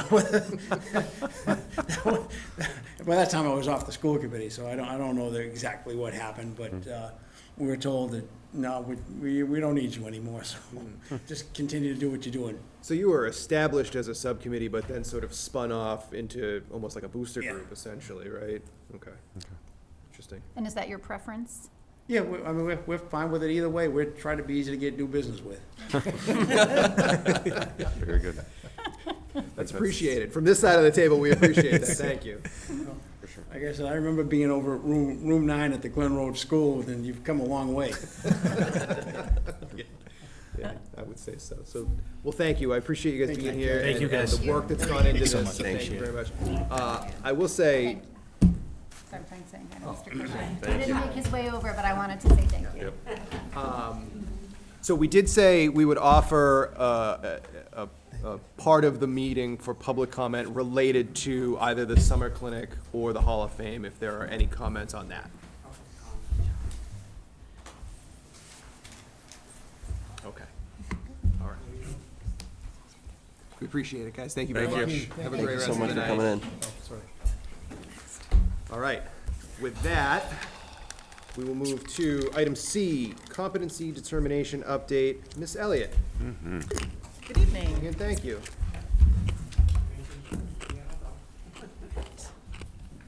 All right, point of clarification. Please. So is that public comment? Are we dispensing with public comment with? I mean, I will, if there are still folks who want to make public comment at the end of these items, then certainly we'll do that, yeah. Okay. I just wasn't sure if we were done with public comment or not. Well, no, but I also thought that there might be comments on the calendar or something a little bit further down, but wanted to give those guys a chance to answer or listen and then not have to wait around, so. Thank you. Thank you. Ms. Elliott. Thank you. So I know this conversation came up briefly at our last school committee meeting with an informal conversation around the competency determination. And this evening, I'm bringing to you the recommendation of our committee. We do have 3 of our subcommittee members who worked on this with us this evening. Mia Parviainen, our English Language Arts CTL for grades 6 through 12. And we have Heidi Sandler, who is our out-of-district team chair, and, as you know, Christine Murray, our interim director of student services. So they're also available to answer any questions this evening if anything comes up specific that they can help with. So in your packet this evening, you have a lengthy memo from me that really outlined the process that we have undertaken so far and where we are in this process. But this evening, I'll go through some brief slides to really highlight the work and our recommendations. So as you know, the ballot question 2 that we had talked about earlier this fall, the result of that is that we are changing the statute language around competency determination. So it was originally based on students passing the 3 different subtests of the MCAS in 10th grade, and now that no longer is the tool that we'll be using to determine if they have reached that level of competency. So districts are given the charge to determine what that level will be. So I always forget that I am looking at it, and it's a different slide that's up on the screen. So here you'll see that this was the original language in black ink here, and you can see where the line has been struck and the new language that they've added in the statute. So now we're looking at really determining coursework that's certified that the student is showing mastery of those skills, competencies, and knowledge that are contained in the state academic standards and curriculum frameworks in those areas that were measured by MCAS in 2023 for our students in their sophomore year. We'll get into more details as we go. There are 3 branches here that we're looking at: the Board of Elementary and Secondary Education and what their responsibilities are, the Department of Elementary and Secondary Education and their responsibilities, as well as what districts need to do. So under this new law, we must develop a policy on competency determination requirements. And those local district competency determinations cannot include the MCAS. Districts could have MCAS be part of their graduation requirements, but it needs to be a separate, if they chose to, but that would need to be a separate path. Competency determination cannot include MCAS based on the new guidelines. And the recommendation is that each district have 2 distinct pathways: graduation requirements and CD requirements. I want to, as I mentioned at the introduction here, we pulled a group together, and I apologize to Michael, who's looking at the slides out of order, because this got changed a few moments ago before we walked in, so it's a little different than what was in the packet originally. But I just wanted to make sure I acknowledge the work of these folks who came together shortly after the holiday break for us to really look at this issue from multiple lenses, different areas of specialty, looking at all of the those 3 curriculum areas, looking at students who are placed out of district and what our responsibility is around that. So this was a great group who really had a rich, thoughtful discussion around this process, and we'll continue to do work with this group. We came to a place where we were ready to bring our recommendation to this committee around the policy work. There will still be some internal work that we'll be doing behind the scenes around unique scenarios and things that come up as well. So the policy must include a list of things that we took into consideration as we made this recommendation to you. We know, I'll jump back and say that one of the things that has been helpful is districts in the area all reached out and offered to collaborate, knowing that we're all doing the same work. So I've had folders and folders worth of samples from other districts and people brainstorming and sharing ideas of what they were doing. So that made this process really helpful. So we were able to take that information, bring it to our larger committee, really evaluate First looking at what are the expectations and standards, looking at what are other districts doing, what do we like about what this district's doing, what would we change, and really have some thoughtful discussions around that. So we are required to think about what that expectation will be for our current class of 2025, as well as future years. And the expectation is also that districts establish a framework for students from the class of 2003 through 24. If they did not previously meet that competency determination, districts need to have a process in place that we would evaluate through transcript evaluation to see if a student, a former student, would now qualify under the new competency determination guidelines. So if they did not meet it through MCAS in that time frame, they could come and request that we look at their transcripts and review to determine if they could earn it at this point in time. So we are in the process of looking at student data, looking at any students that we are tracking to make sure that they're on track to meet our guidelines that we're proposing. And as soon as this new policy is developed and voted and accepted by the school committee, this would go into effect for this school year as soon as that happens. So just as a quick recap, and particularly for those at home who are not necessarily in tune with all of this information around this, MCAS is not going away. It is still a requirement for our students to participate and sit for those assessments in the same grades that they have been. Participation is required. It's tied to district accountability ratings, and it's tied to eligibility for scholarships. We will still have the MCAS alt for a small subset of students who require that. So it is important for families to understand that it is no longer a factor in determining whether or not they can graduate, but it is a requirement that all students sit and participate for the MCAS examination. It is not going away because of the graduation requirement. The competency determination piece is, as I said before, it's separate from the overall graduation requirements. Our graduation requirements are more involved and more rigorous than the actual CD, competency determination. But it needs to include the academic standards and curriculum frameworks for 10th graders and include what the content for what those subtests would have been in math, ELA, and science for their 10th grade year. So satisfactorily completing coursework that the district has certified as showing mastery of the skills, competencies, and knowledge contained in the state academic standards and curriculum frameworks is really the path that people are taking, looking at the coursework that students take successfully to be able to demonstrate that competency.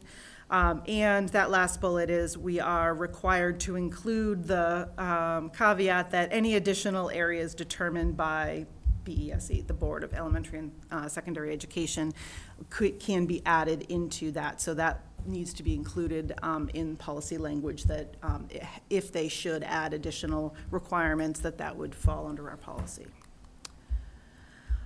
This slide here just highlights the current WPS graduation requirements that you'll be seeing in that was in our program of studies for the 24-25 school year. So this is currently in our program of studies, and this was reflecting changes that were made this year for the new schedule change. So you notice down on the bottom left-hand side, it's talking about the number of credits for electives that will be required for students this year, then for the class of 26 and 27, and that number changes respectively based on the year and their opportunity to access the additional courses over that period of time. So this currently is what's the expectation for our students. On the next slide, you'll see the actual policy, which is file IKF that we have in place that actually does not match what our current expectations are for graduation requirement. This was revised in 2007. So as a part of the work with the new policy that will need to be developed for competency determination, we'll also respectfully ask the subcommittee, policy subcommittee, to look at the graduation requirement policy and update that in line with what our expectations are for our current students. It definitely has some language in here like that they needed 5 credits in computers, which we don't have that as a requirement specifically in that way anymore. So there are some definite changes there. So the recommendation from our working group is, we have 3 bullets here really. 1, revise the graduation requirement that I just shared with you to align with the new course schedule, changes, graduation requirement changes due to the changes in expectations and credits. There's a sentence in there that would need to be amended based on the competency determination. So you would need to amend the language to read and meet all state curriculum mandates and district competency requirements. So just to add the word district to specify that it is now a district's responsibility to have that competency determination policy. And then I guess the question from my perspective is, does it make sense to create a new policy specific to competency determination, or create a subsection of the graduation requirement that speaks specifically to the competency determination? So that, of course, is up to the committee to make that determination, if it should be its own standalone policy or a part of IKF that already exists. But this next slide, which obviously has a lot of language on it, this is the recommendation from the committee based on the work we did around what we believe the competency determination should be. The first paragraph is really the required language that comes right from the statute, and just framing the information that was provided to us. The bullets are really the heart of what we spent quite a bit of time discussing and talking through. So if you take a look, students in the Wilmington Public Schools who have not yet earned their competency determination through previous MCAS administrations can meet the requirements for a competency determination through the following: receiving a passing grade in grade 10 English course or its equivalent as approved by the high school principal or designee. Before I jump into the others, I want to point out that we spent quite a bit of time talking about adding the language around approved by the high school principal or designee, because there are many scenarios that we started to think through that a student might, at the end of the day, we're required to ensure that they are meeting the frameworks, the standards that were addressed through that 10th grade English Language Arts MCAS, for example. If a student moves here from another district and they have a different, they took a different course, but it addressed those standards, we want to be able to say, yes, we believe that the syllabus from that student's coursework, even though it's not identical to what we might have provided here at Wilmington High School, does address those frameworks and standards. So we liked having the ability here to have that the high school principal have that ability to make those determinations with, accessing specific, support. So, for example, our English Language Arts CTL would be able to really weigh in, does this coursework meet those expectations as well? And then, so the language would be consistent for the math and science as well. So it would be receiving passing grades in both Algebra 1 and Geometry, because the 10th grade assessment would measure both of those. And then receiving a passing grade in one of the following. We have switched to all of our students were taking biology, but it might have varied by district. So biology, chemistry, or physics, or its equivalent as approved by the high school principal or designee. So there are variations where, a few years back, before we changed our pathway of what our science course progression looked like, some students were taking other science courses, physical science, I believe, in freshman year, and then biology. And so other districts may have had a different pathway as well. So we just wanted to have that ability to have some flexibility there. The work that we're doing sort of behind the scenes that will continue is creating sort of internal documents related to like flow charts, though. If this scenario comes up, how will we make that determination, and who will weigh in on that? We do have contingency plans for, scenarios that we hadn't anticipated, that, we believe through really looking at coursework and transcripts, we'll be able to make those determinations for students who might move here. But we're also looking at what does the equivalent look like for a student who may be in a different sub-separate program, who those standards may not be accomplished until junior year or senior year. So is there another process that we can look at to, we're actually beginning some work with our sub-separate programs to look at those, the curriculum alignment, to see where are we mastering those sophomore skills in ELA for some of those program students who might take a little bit longer approach to get there.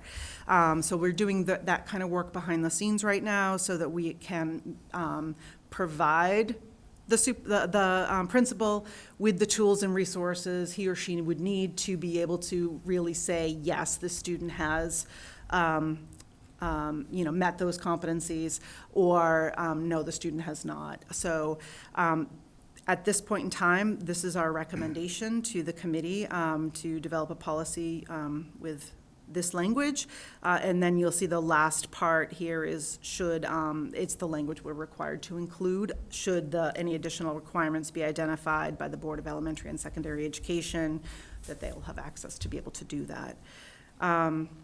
So that is my presentation this evening. I know there was additional information in the memo regarding like a lot of FAQs and webinar access that they shared with us along the way, so I just figured I would include it all. But I'm happy to take questions from the committee, if anyone has any. Thank you, Ms. Elliott. Appreciate it. Mr. Golden. First of all, I want to say, we always try to do our kudos, but this is complicated. This is tough. You guys put in a lot of work. Thank you. Thank you. Thank you to the whole committee. So putting aside the students who are transfers in, if I'm a freshman and I just pass all my classes and I reach senior year and I'm set to graduate, right? Like I'm trying to envision this. There aren't scenarios, correct me if I'm wrong, where if you do the Wilmington graduation requirements and you're not a transfer, you have also done the competency determination. Yes. Okay. If you've passed all your courses or done credit recovery in the summer, if you failed one of those classes. So yes, so the graduation requirements are more rigorous than the competency determination, but yes, if you are following that trajectory all the way through and you've done what you needed to do, you've met that. Okay, so and just a follow-up. So the population where this would start to become a challenge are those students who maybe are having a hard time passing classes and just kind of staying caught up. Is that what you're envisioning? Or? It could be students who move in from another state who has Okay. different requirements, different expectations, different pacing of curriculum, different frameworks. It could be a student who maybe was homeschooled for several years and then joined the public school, and we need to figure out, have they met that requirement? It could be a student who is outplaced in another private school, but they are considered our students, so they are in special education programming in another school. It could be a student in our own district that's in a sub-separate classroom, or a student that is actually with us until they're 22. or up to that point, beyond a typical 18, a student who graduated as a senior.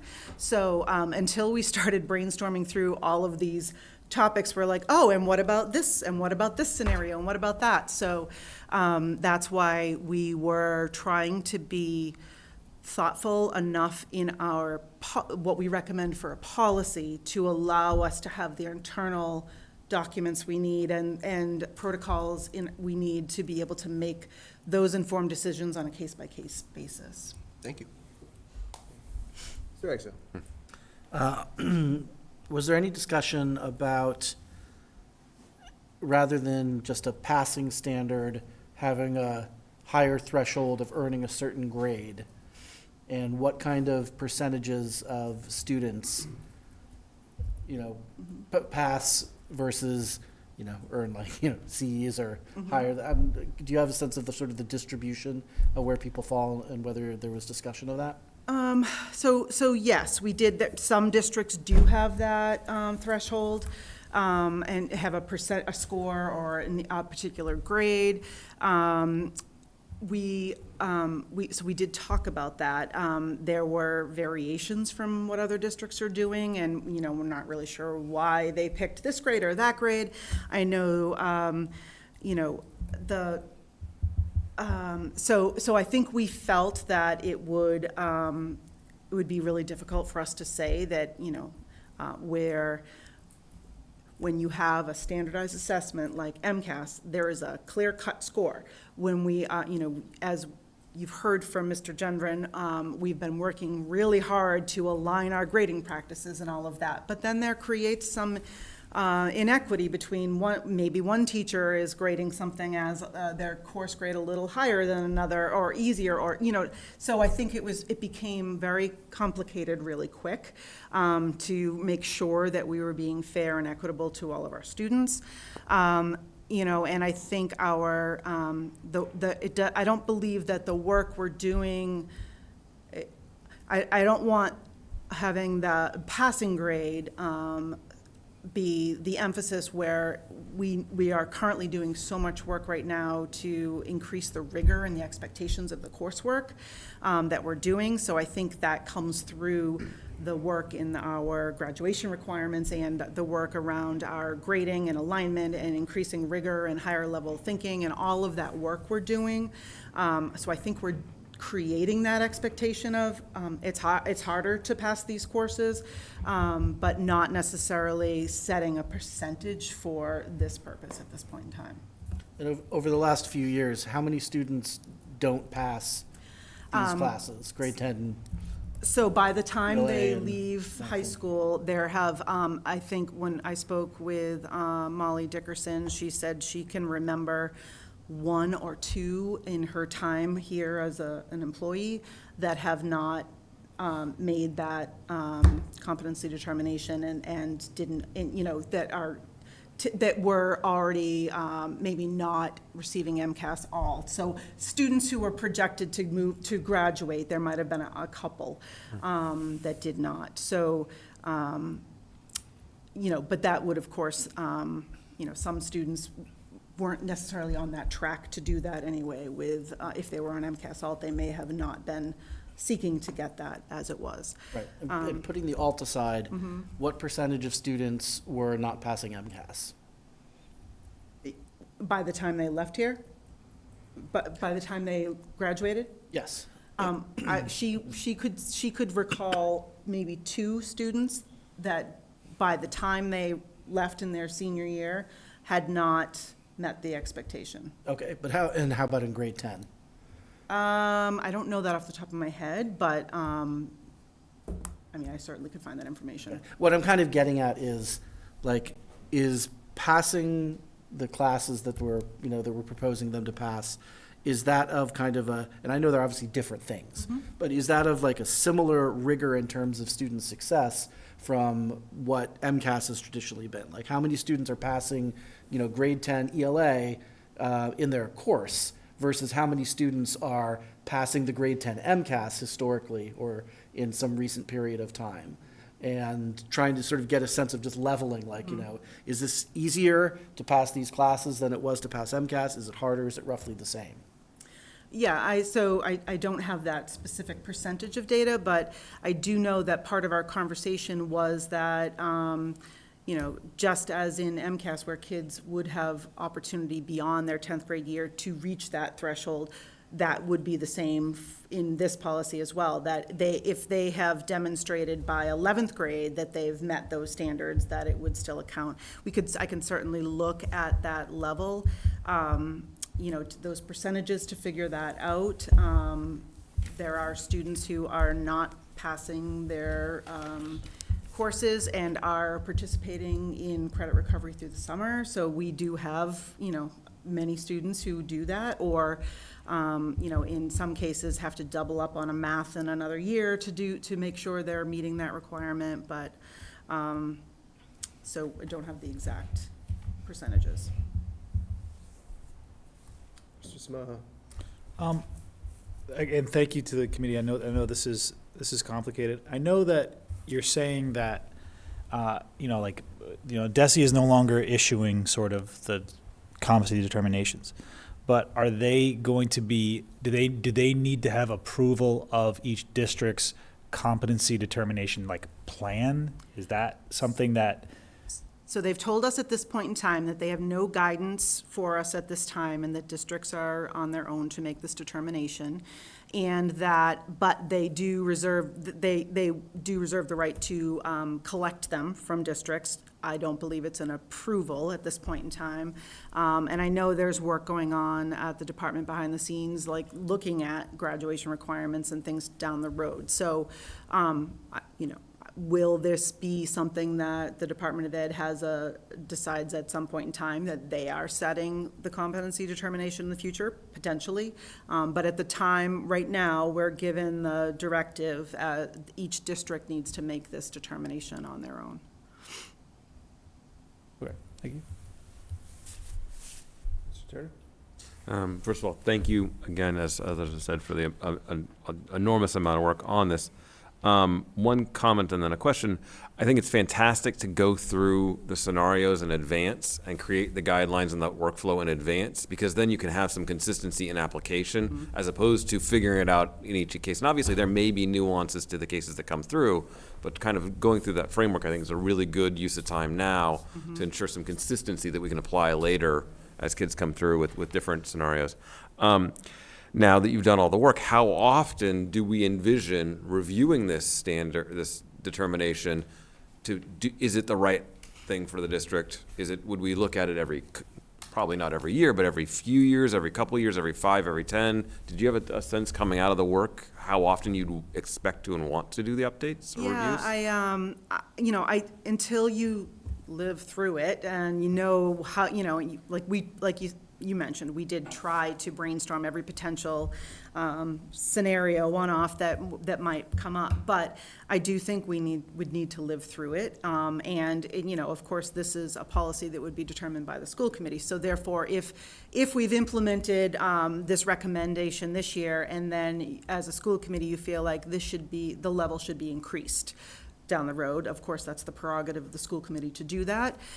Or if there is additional information that's provided from BESI or DESI down the road that would help us to, you know, decide to make some changes, then that would be, so I could see at least every other year, if not sooner in the beginning, because it's new. Reviewing it and really looking at the data and what is it telling us, and you know, what impact has this, what change has been, you know, what was the impact of this change? Thank you, that's very helpful. One last thing, at the very beginning, it talks about what DESE's, the guidelines, guidance is the following: in order to graduate, you must do these 2 separate things. They must do this. And then in the FAQs, I don't know if this is DESE being DESE or not, but it says, will DESE be issuing or providing CD recommendations? And it says, however, they strongly recommend, which is a really different thing than the word must. Is it must or is it strongly recommend? So for which part, what was the The district must have a separate CD process. Oh, versus? Yeah, well, there's been multiple, so just know that there's multiple FAQ documents out there. Some are provided by DESE, there might be others that other people have put together, so I don't want to put words in anyone's mouth. But I believe that the two processes need to be separate, because we do know that the competency determination, because of the vote, cannot include MCAS. Your graduation requirement can, but your competency determination cannot. All right, thank you very much. So, I think I'm thinking about a little bit of what David was asking earlier, but, so if a student passes Algebra 1 and geometry, still sits for the MCAS, still a requirement, fails the MCAS. They've passed these two classes, they've failed the MCAS. Do they actually have the competent, right? So what are we gonna do with that information? Like, so here I am, like, okay, so they passed it, which is great, but if now we get these scores and there's a real discrepancy for a number of reasons, I'm thinking really about our students with disabilities. And so, and whatever that may be, the way they're testing, did they have their, whatever it may be. As a parent looking at that, what are we gonna do with that as a district?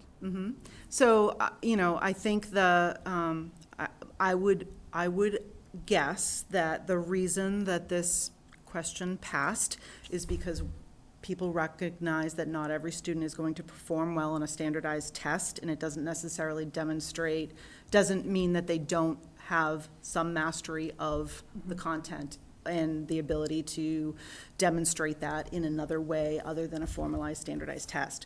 So that's my assumption as to why it is where it is. And so, unless we were to recreate our own version of an internal standardized test, which we could do, but then we're into the same, into the same problem again. I think that what it's going to tell us is information that we still need to investigate and say, does the student really have, have those standards? Can we find out in another way? Is there another modality that will allow the student to really demonstrate their understanding of those frameworks? It doesn't, just as if a student did not pass an MCAS, we are honing in, providing interventions that won't stop just because it's no longer a graduation requirement. We want to ensure that students are getting the support they need to be as successful as possible. So I don't see us changing any other practices that we already have in place around providing those interventions and supports for students. Okay, thank you. Mr. Egza. I'm not sure that that's actually any different than the situation we're already in. Right. Because if your student is, getting A's and B's in class and then does terribly on MCAS, you have the same basic question, which is like, why are these things not aligned? Like, that's actually not a new problem that will be introduced by that issue. A couple of other things that I want to add. There's this whole issue has kind of been described, and I know, and DESE has definitely been putting forth this idea that there's kind of like a short-term, a medium, and a long-term aspect to all of this. The short term is you have to think about the class of 25, and like anyone who hasn't earned their CD yet for the class of 25, districts need to make sure they get some process in place so that those students have an opportunity to graduate now that they can't do it with MCAS in March or in April and May. Sort of the medium term is whether the board might change some of the regulation or add something new. But long term, there's absolutely going to be some kind of statewide solution. The governor Healy has already convened or announced convening an MCAS requirement council. This was part of like the State of the State address, which is bringing on a whole bunch of stakeholders to sort of talk about what it should look like. Because no one essentially thinks that there should actually be no statewide graduation requirement other than you take like PE and civics class, which is I think all that's actually now in the law, aside from this local certification in the CD. So there's going to be some kind of legislation and some kind of state. They're not going to just leave this in the district's laps. for that long. But on the other hand, it could be like 2 years before they get around to doing something. So we do have to figure this stuff out in the meantime. One thing that I do want to point out about the kind of the passing MCAS versus the rigor of the coursework is that I think a lot of people are unaware of like how few questions you have to answer in MCAS to actually pass at the high school level. So if anyone's curious, you can pass ELA with 55% of the available points.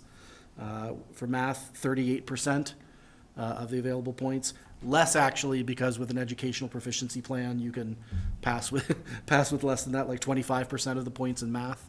And then science is also 30% for biology, 28% in physics of the raw points will help you pass MCAS. So it's, the standard was not set incredibly high because obviously, every time you raise the standard, and by the way, that's a raised standard from 2023. The standards before 2023, 13%, for example, like on ELA with an EPP plan. So, that's, I do want to make sure that we're kind of keeping like a rigor to the CD with the courses, and that's part of why I was kind of trying to get at, are there students who are going to, sail through now with their courses who we would have recognized through the MCAS that they needed additional support, whether it's an educational proficiency plan or just in general, that like, these students need extra support. But there's the rigor at the high school level is maybe not what people think it is in terms of passing MCAS. Sorry. Go ahead. I wanna follow up. Yep. To David's point, I know it's not a new problem, but it's a new issue for us at the high school.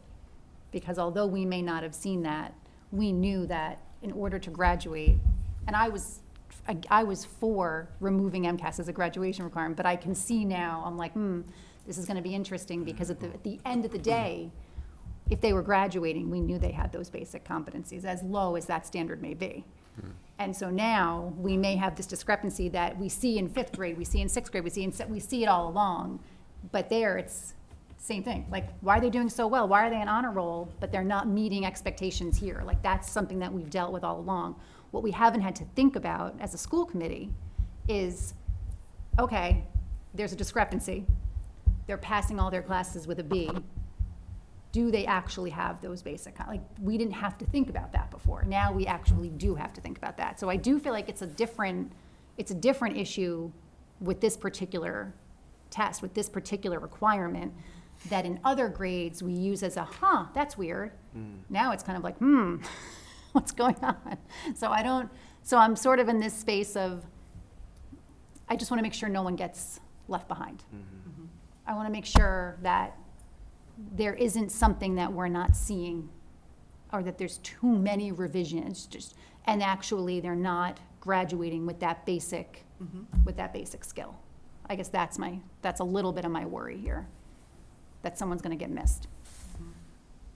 Mr. Samaha. One of the things that I just want to bring up as well about this is if we begin to see that sort of discrepancy, I think that students who continue, high school students who are taking MCAS, this year and in the next couple of years, is we might see a decrease in scores because it has less, it's not the graduation requirement test that it's been. So students might be taking it a little less seriously. Students who might have tried to push through, hour number 2 or 3 on the test might say, I guess, it doesn't, I don't need this to graduate, so do I keep working as hard? So I think we need to be careful if all of a sudden we see a dip in scores, that means that there's an actual dip in skills. Fair. Sorry, that raised a point. The state were relying on it for the way it evaluates districts. There is a potential problem with that. I heard rumors and things about kids, especially at younger grades, just MCAS. I'm just going to go straight down the list this time and fill every box in the middle cell. Because it's a random Wednesday and I'm not too interested in doing MCAS today in 5th grade or whatever year it is. So there's a little bit less incentive, and the quality of what the information that we get and the state gets out of the 10th grade is gonna change, I would assume. And I don't envy trying to figure out how we measure that, how much of it is a lack of focus and how much of it is a change in learning. I don't know where that goes. Mr. Golden? To that point, I think it really does come down to, can we find other ways to measure rigor without just judging against the MCAS? I'm sure there are already plenty of things you consider, but I think we need to think a little bit more broadly about other ways we can start to make sure that kids aren't being left behind if they are just saying, this doesn't count, so I'm going to draw the big S that everyone knows how to do from 5th grade. But I will say that I think a big part of this remains that 5 hours of testing for an 11-year-old is just even for a high school kid, especially talking about the cell phones, maybe that's a bugbear, but I think hopefully we have some new places to go with this. Maybe that was the goal of passing it, is to think a little bit more broadly, but also this fight is not over. Mm-hmm. This was just one stage. I think that even when we get 2 years in and we have the state pass something, the forces out there might just knock down another piece of the puzzle and make us go back to the drawing board and make you guys go back to the drawing board. So, but if we can think about other ways to measure rigor, other data sources to kind of measure our grading against, I think that's going to be important. Thank you. Mr. Ragsdale? I don't see how grade 10 scores are not going down this year.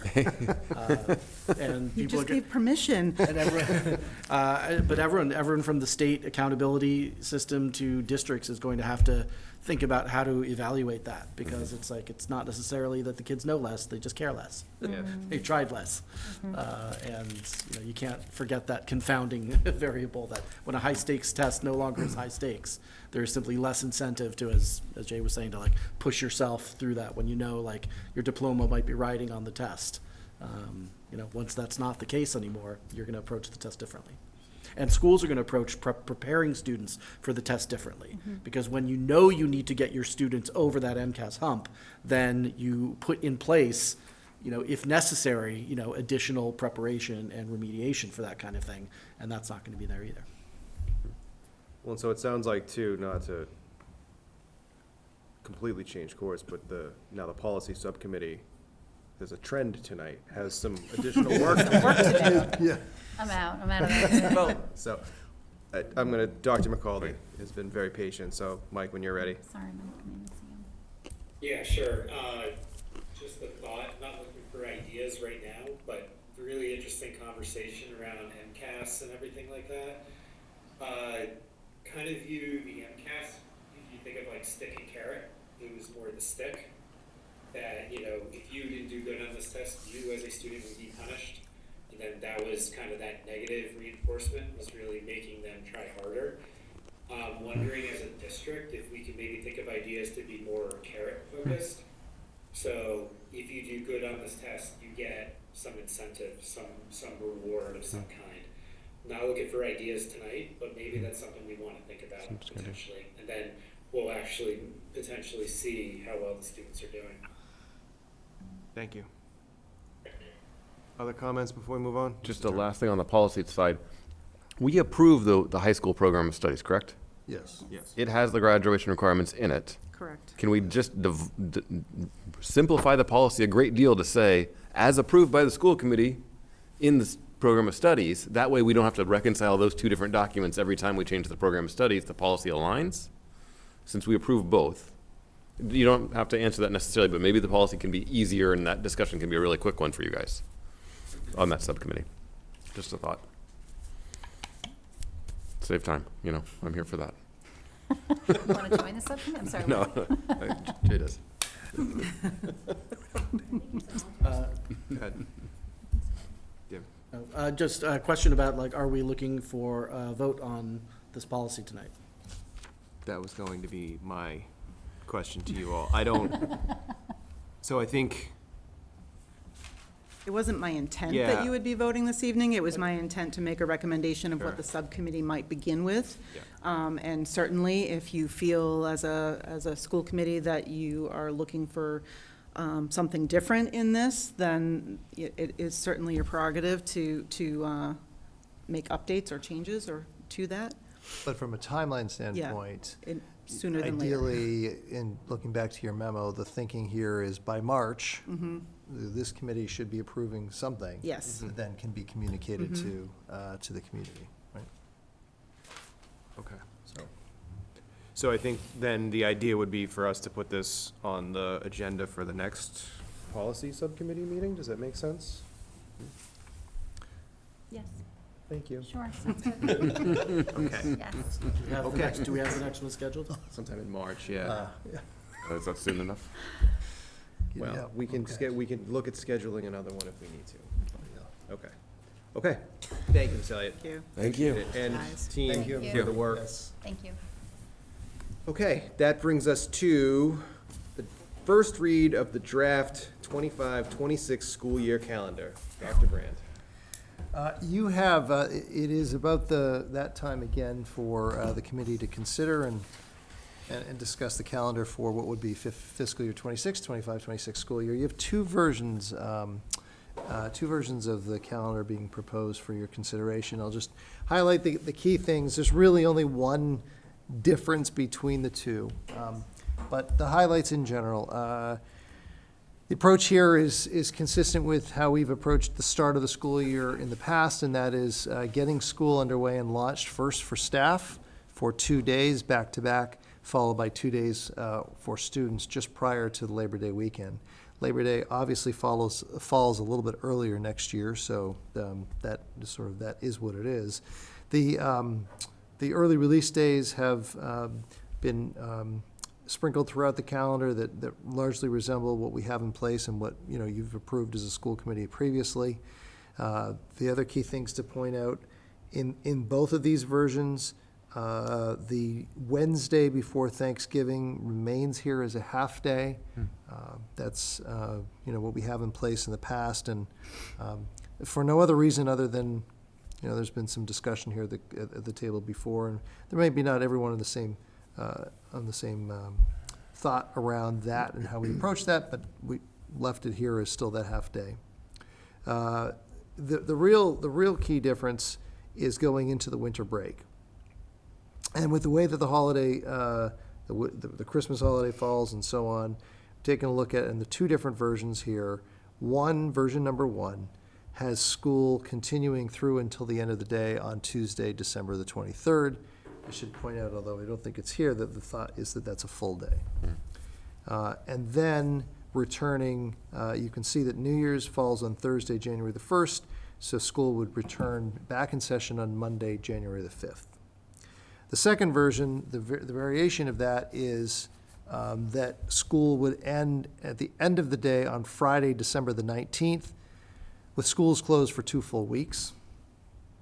And then back after the New Year's Day holiday. You can see the implication of that at the very end of the year. On version number one, if there were no school snow days, that school would end the last official day, 180th day would be Thursday, June the 11th. You can see that there's still plenty of time, even if it was a rough winter and there had to be a number of school cancellations, that it's still before the Friday, Juneteenth holiday.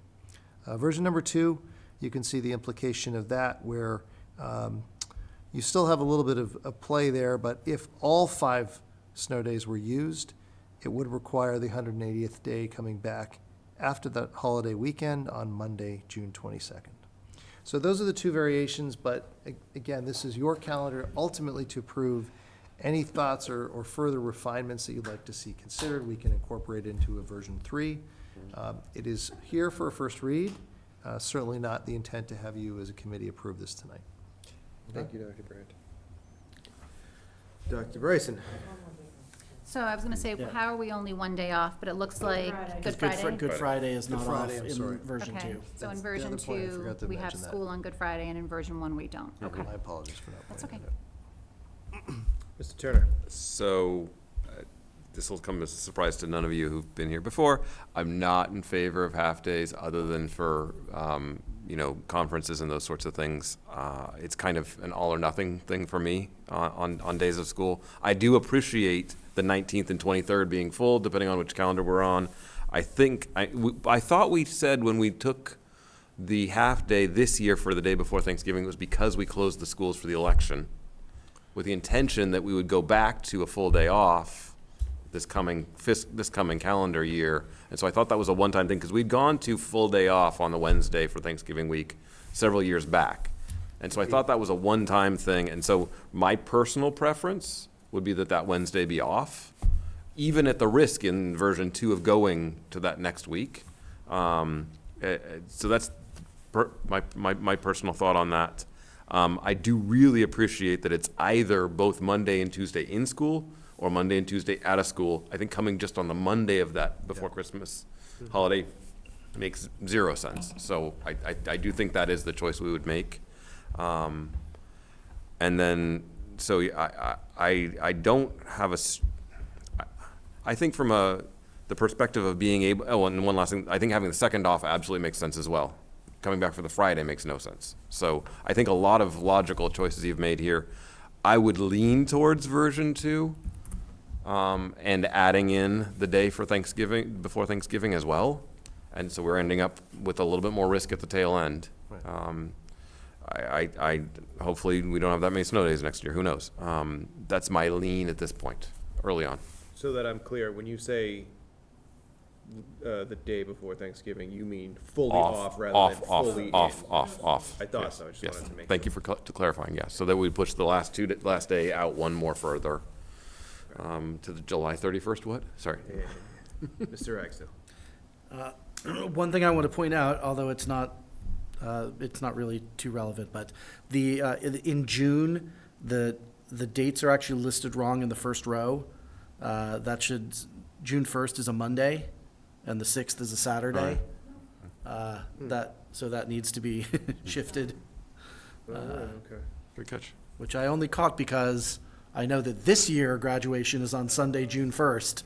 And so I said, wait a second, how can next year also be Sunday, June 1st?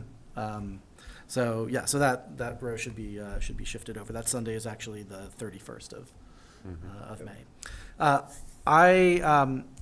I strongly favor version 1 because I think 2 weeks off is too much time for the Christmas break. I think that it makes sense to get those 2 days of school in, and then I fully support the rest of it. So absolutely wait until the following weekend, till the 5th to come back. But I think that's I don't want to take that both weeks completely off at that point, and then push the end of school back even further. I also think I generally think that it's probably good to keep Good Friday unless we do some more thinking about that, because again, we've had it in the calendar as a day off for so long that I would want to. I'm amenable to potentially changing that. But that is something that in the past we kind of have thought that we want to kind of see where the community is a little bit on that issue. And definitely Mr. Turner is correct in that for several years we had the day before Thanksgiving off, and then switched that last year kind of as a compromise because of some of the timing of other days off to not push school too far late with the election and some other issues. And so we said, well, let's at least get one more school day in so everything doesn't get pushed even further. So that certainly was something. I don't feel super strongly about whether it's a half day or a day off, but it was absolutely something that I think was not intended to be just the new way forward, but was specific to last year's calendar. Mm-hmm. Thank you. Mr. Samaha. I agree. I tend to favor, maybe not as strongly as Mr. Ragsdale, but I tend to favor version number 2. I think Good Friday we've historically had that day off, and I also think that could also. That's version 1. I think you're talking about. That's version 1. You said 2. I said 2. Well, you meant 1. You meant 1. I meant 1. I was agreeing with you. Not as strong. I'm sorry. I didn't say anything because I thought maybe I didn't hear him correctly. Oh, okay. It's a long, long day. Yes. So version 1 with Good Friday, I think, because historically we've had that day off, and I also would be concerned that with it being a religious holiday, that we would have a number of students who would be missing that as a school day, number of staff members missing that as a school day.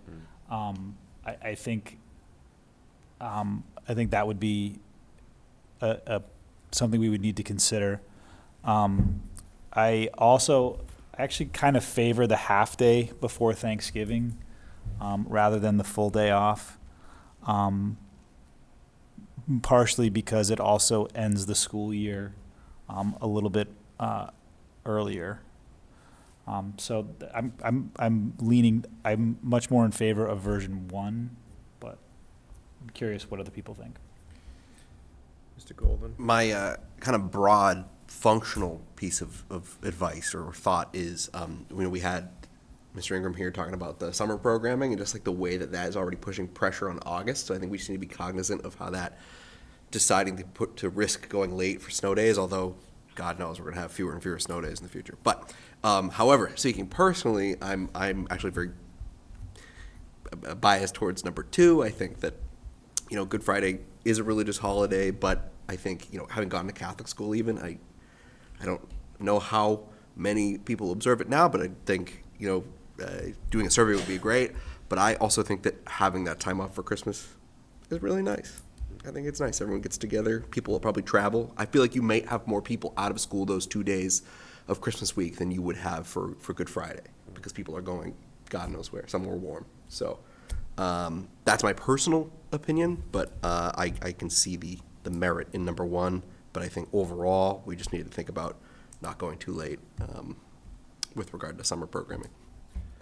It's a fair point. I find myself a little bit conflicted about these and wonder if attendance wouldn't be down the 22nd or specifically the 23rd, knowing that you're sort of running into essentially a 2-week vacation.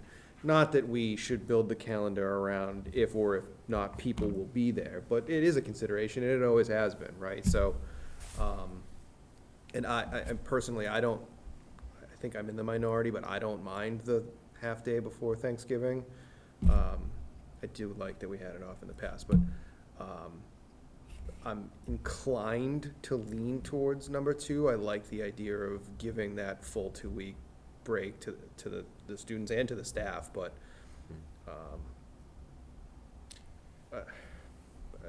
I'm conflicted. Mr. Turner. Question, Dr. Brand, would it be possible, informally or formally, to survey the staff on how many would take the 3rd of April, either as a religious holiday, personal holiday, or a personal day, or in any other form, to see if we might actually have a staffing issue that day? Because I don't know. I don't know how many staff feel strongly enough about that day that if we had it as a day, would we need to have 100 subs in the district, which would be a problem to run the district that day.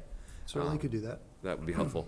And then, I don't know if this gives anyone comfort, but I went to a district that always had 2 weeks at Christmas, and so maybe that makes a very strong argument one way or the other.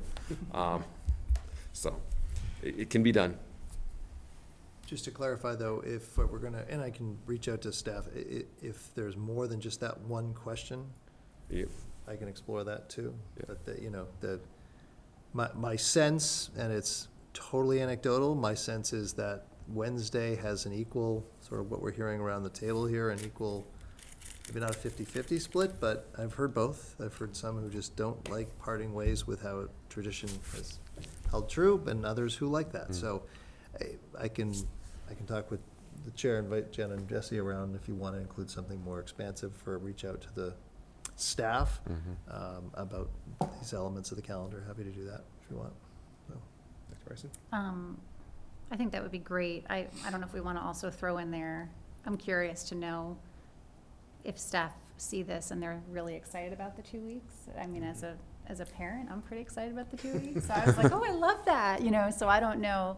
But I hear what everyone is saying, that is a long time, and it does then push us in kind of a funny way to that next week, which we know is when our sports camps start. So I could be persuaded in a way in.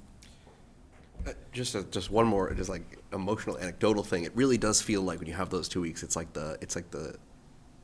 the kids, it's a mental break. It's you're locking in as much as the kids can, but it's like the spine of the year. As a kid, I always felt like I was climbing a hill, and the break was the rest, and it was like the win because you get all the gifts or whatever. Not everyone does that, but it's a holiday time for many people. And then you come back down again, you just race to summer. So, I don't know. And I'll say, oh, sorry, can I No, go? go ahead, yeah. As a teacher, I think that 23rd that's gonna be A a hard nightmare. day. I mean, that to me just doesn't feel, I don't want to say fair, but it doesn't feel fair. It just feels hard. Mr. Samaha, do you agree or no? I mean, you're yeah, living that I mean, life right now, you know? I worked for a district who this past year we had 2 weeks off, and I loved it, and it's easier to teach to a Friday than it is 2 days, because it becomes hard, and it's the day before Christmas Eve too, when people are doing all sorts of things. I mean, I can see having the 2 weeks. It's nice, but consider the question around sort of like learning loss or whatever around that doesn't bother me as much as a teacher. It's just 2 days, and those 2 days are if we went with version number 1 with with having school on those 2 days, we are definitely going to see fewer students attending. I shouldn't say definitely, but I would imagine fewer students, because that's my experience in teaching. Others? Dr. McCauley, I don't want to put you on the spot. I know you had some technical difficulties, but if you have questions or comments. Yeah, so sorry, I did have technical difficulties. I couldn't really hear much of the conversation. One concern I have with the 2 weeks off, as nice as that is that, I think it does put a burden on people that can't afford that time off, that now they have to scramble for childcare for 2 weeks. That's true. Which I think is something that's pretty real for a lot of parents and everything like that. And it might be easier if those days are spread out throughout the year and everything like that too. Good point. Thank you. It's a good point. Mr. Golden? I just had a point on surveying the staff and maybe community. Maybe it's time for a broader survey on just like which holidays we do. I know it's a separate conversation, but, are we representative of the right celebrations and time off, et cetera, et cetera? So just a thought. Mr. Smart? What are we required to do in terms of a timeline of approving the calendar? There's no, There's no date for a date. Mid-August, you should really have the calendar in place. there's no specific policy that I've come across that requires it by a certain time frame. We've tried to start the conversation about this time of the year. So this. Talk about summer camp and summer sports. I also get phone calls from parents to determine when school starts and kind of For the camp. flow of the next school year. I actually start getting them this early, like the end of the winter.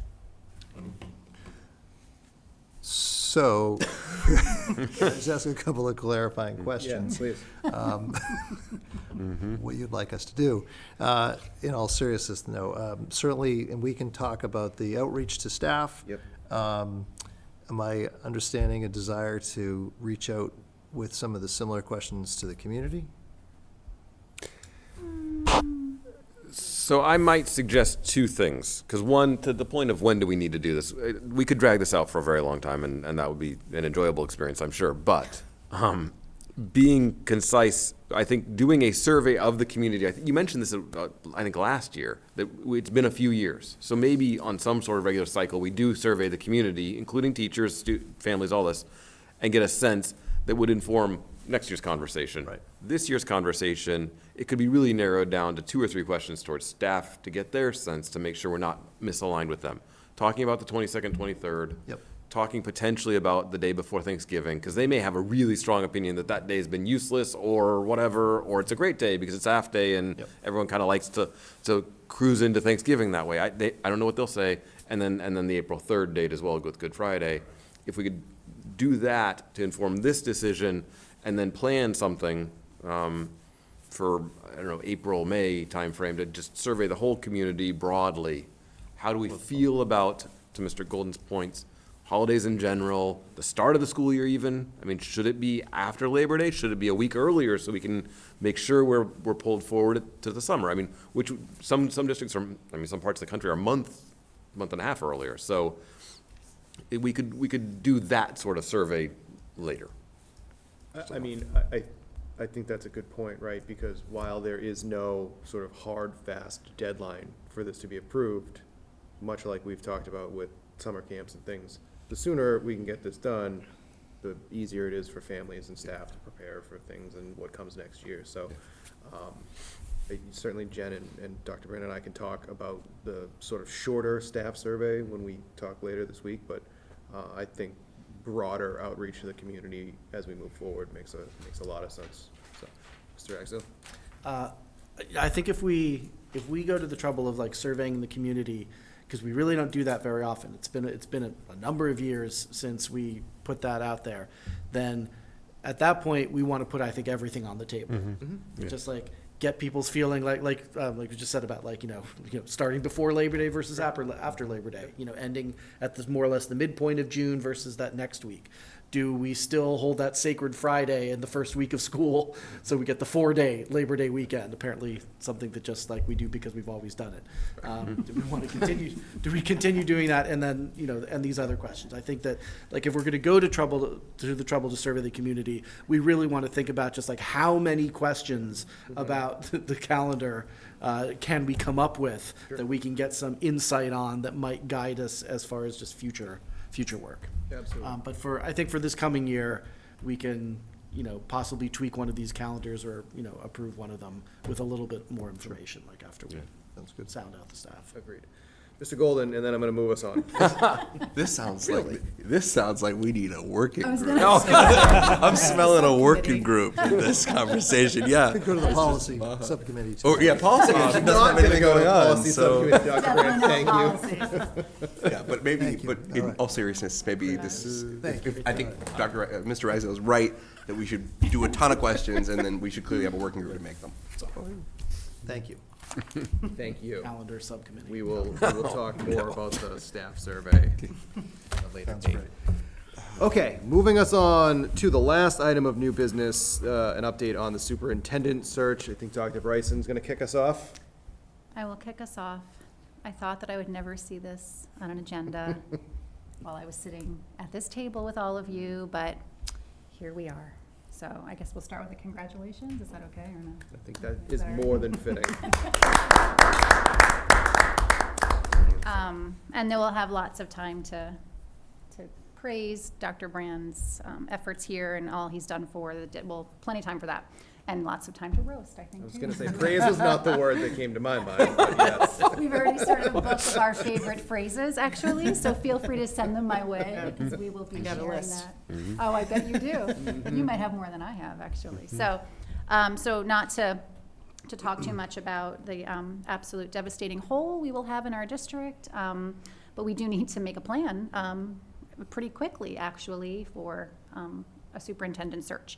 So behind the scenes, Jesse and I have just been trying to gather information for all of you to decide sort of how you want to proceed at this point in time. So there are really two options. Do we start with an interim search, have an interim for a year, launch a full search in the fall, right? The other option is, well, could we launch a full search right now and have that filled by July 1st? So I reached out to NESDEC, which was the search firm that we used to hire Dr. Brand in 2018. We had great luck with them. They were great, and I have some colleagues there now that I've talked with over the years about other things. So I reached out to them, and Jesse reached out to MASC and had a conversation, I believe, with Glenn Kuchar. And so we bring you information, and then it's for us to decide sort of how you want to move forward. And then once we make that decision, we do plan on moving things pretty quickly in whatever direction we decide to go. So in your packets, you'll see just some general information from NESDEC about their firm and what they offer, and if we were to want to use a firm like that to do our full superintendent search. I did also ask them if it was too late to do a full search at this time? Like, what were their thoughts and in their experience, what would it look like if we were to try and just fulfill this position now? And so I reached out to Christina McGonigal, and she said, you are not too late to begin a search now for a July 1 start date, if that's what the committee wants to do. There are searches just getting started all over New England and communities looking to nail down a candidate to start on July 1. There are advantages, though, to waiting until fall to begin, including a more relaxed timeline, increased consultant availability. The applicant pool could also be slightly more desirable as well. But you would not be risking quality by completing the process in this school year. So that was sort of her advice. So leaning toward, it's a bit late. There are postings that are happening now, that there are actually interviews going on now. I think Hopkinton's one of them. So there are things that are very active. We're not even close to that. So I think that I'll tell you my thoughts as we kind of go on with this discussion, but Glenn Kuchar? Yeah, very similar to, and I'll share the feedback I got from him. I didn't get it in the packet, but very similar feedback. MASC also does searches. In fact, they did the search that hired Dr. Brand for the Nauset School Committee. So, but similarly felt that while we could start now and still be successful, that we likely would have a slightly easier time of it by doing an interim now and doing a full search in the fall. So very similar to what NASDAQ said. Can I say one more thing? I yield back to Dr. Brand. It's okay, I'll just sit here and watch. I'm sorry. I'm Kidding. sorry, it's late. What are our timestamps? What's happening here? Wow. So, I know, I'm kidding. The other thing I will say is, just in conversation with Jesse and Dr. Brand and Andrea, if we were to go the interim route, we would do that sort of in-house, and so Andrea would lead that for us. If we were to do a full search, then it would be my recommendation that we do think about a search firm, and then, like we had done last time, we bring them in, we interview, we decide, there's pieces to that as well. It's obviously a much more intense process when you're looking to fulfill kind of that full time. So I just wanted to put that out there as you start to think about what might feel right to you. Sorry. I think you were going to call it to you. Thank you. Ragsdale, you've been called on. More time? Are you Wow. My opinion is that it is too late to do a proper superintendent search, and that we should definitely go the route of an interim. I think that the points about the candidate pool and just the rush and having the time to do this properly, and then if you also kind of get up against the wall if you're late in this process, and then it's like, if these aren't necessarily like the right people, it's like, what do you do then? Because it's like, how do you suddenly convert to like an interim? I think that by far the best option for us is to do an interim search and then launch a real, proper, full superintendent search, like we did the last time, the one that brought Dr. Brand here, that we launched a full, proper superintendent search next fall, and with kind of like the full the full consultancy and the time we need to do the job properly, the candidate pool that is probably going to be the strongest candidate pool available to us. Thank you. Thank you. What's wrong with me? Mr. Turner? May- Nothing at all. So- You're doing great. Two things. One, by default, I would lean towards an interim. If those who had done it before, and if all the consultants were like, yeah, you can definitely you should do the full search, then I could be convinced. But I would lean towards an interim. It makes more sense. It's more logical.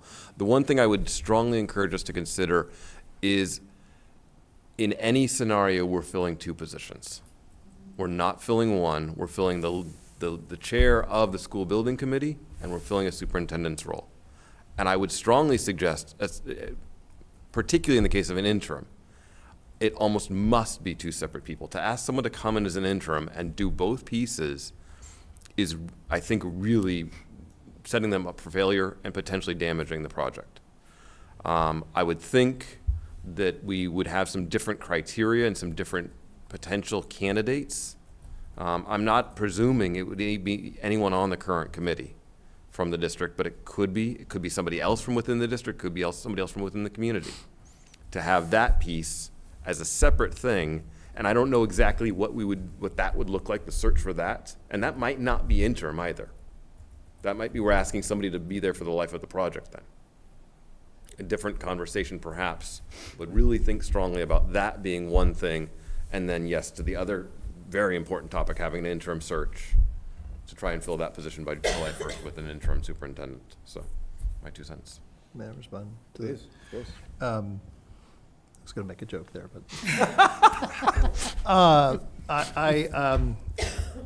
I appreciate you raising that, and I would say it's not something that obviously we've talked about yet, or certainly with us, but I could not agree more. And I think even if you were inclined to go the pathway of not an interim and a permanent at this point in time, but for my 2 cents, I would say I also would recommend that you wait for the reasons that have been mentioned.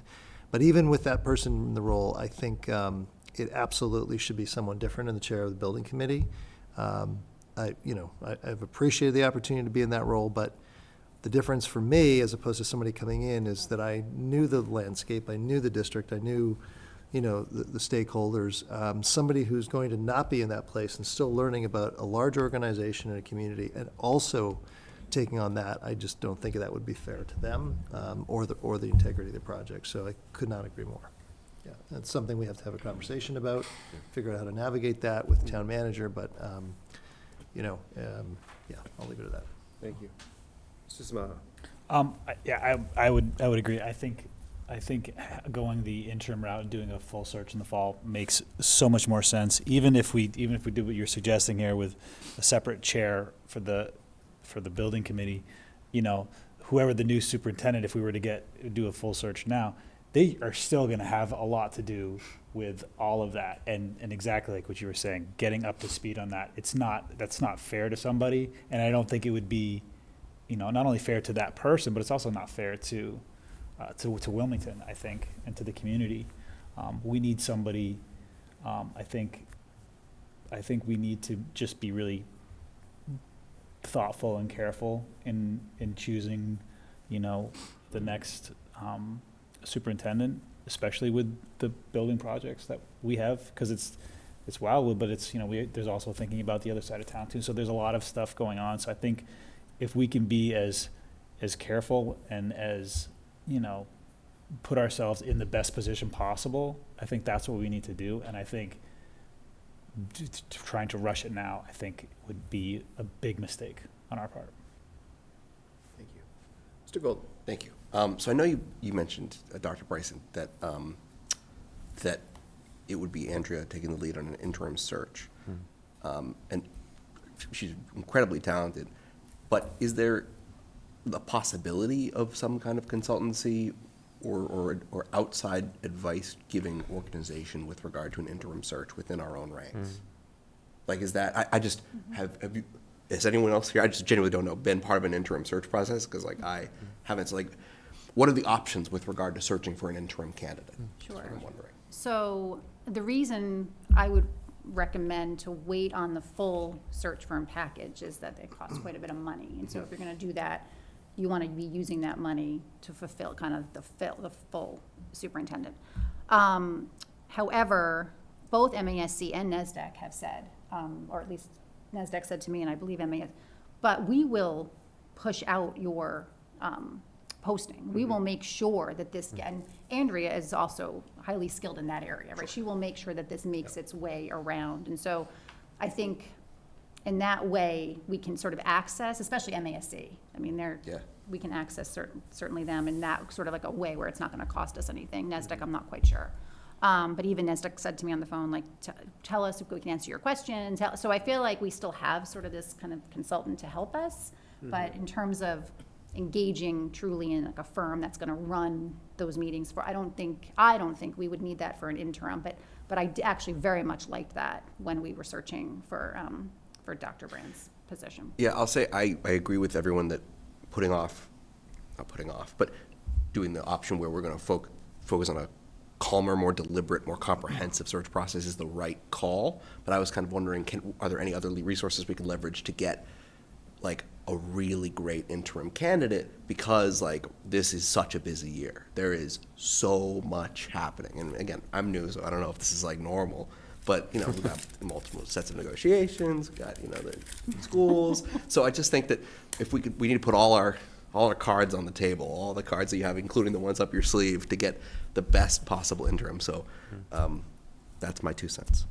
But sorry. Go ahead. But I think that, I do hear and respect what you're saying. I think, though, first off, even though Andrea would be overseeing this, if that's the ultimate decision, you as a school committee obviously are involved in the final decision. That's number one. Number two, I think being able to manage it without the need to enlist a consultant and go through that allows for greater expediency to get out there and a lot more nimbleness to kind of shape this search, you know, in a way that can still be accelerated, but still as thorough as, and model anything else that honestly a consultant would do. And I guess the final thing is, you know, one wouldn't anticipate that that I could be wrong, but one wouldn't anticipate that there would be as many candidates likely applying for an interim. And the interims happen all the time. You know, 350 plus districts, they happen all the time. I can't tell you how many times every year but they happen. And so you will get a candidate pool without question, and the outreach from Andrea, the outreach that I will certainly help to do in terms of pushing it out to my association, you'll be able to find out quickly, and I think doing so now could also feed into people who are going to retire but still want to work, or just retired a year ago, and still very much want to work for different reasons. So I think you should have the comfort to know that that won't be any different in a consultancy, honestly. I think Andrea and team can do that and do it well. Thank you. Thank you. Mr. Exon. I'm not wedded to this, but I think that we should strongly consider using a consultant and possibly a search firm for the interim. One of the benefits that we got the last time that we worked with NESDEC on our superintendent search is that they know things about the candidates that are just not necessarily widely known.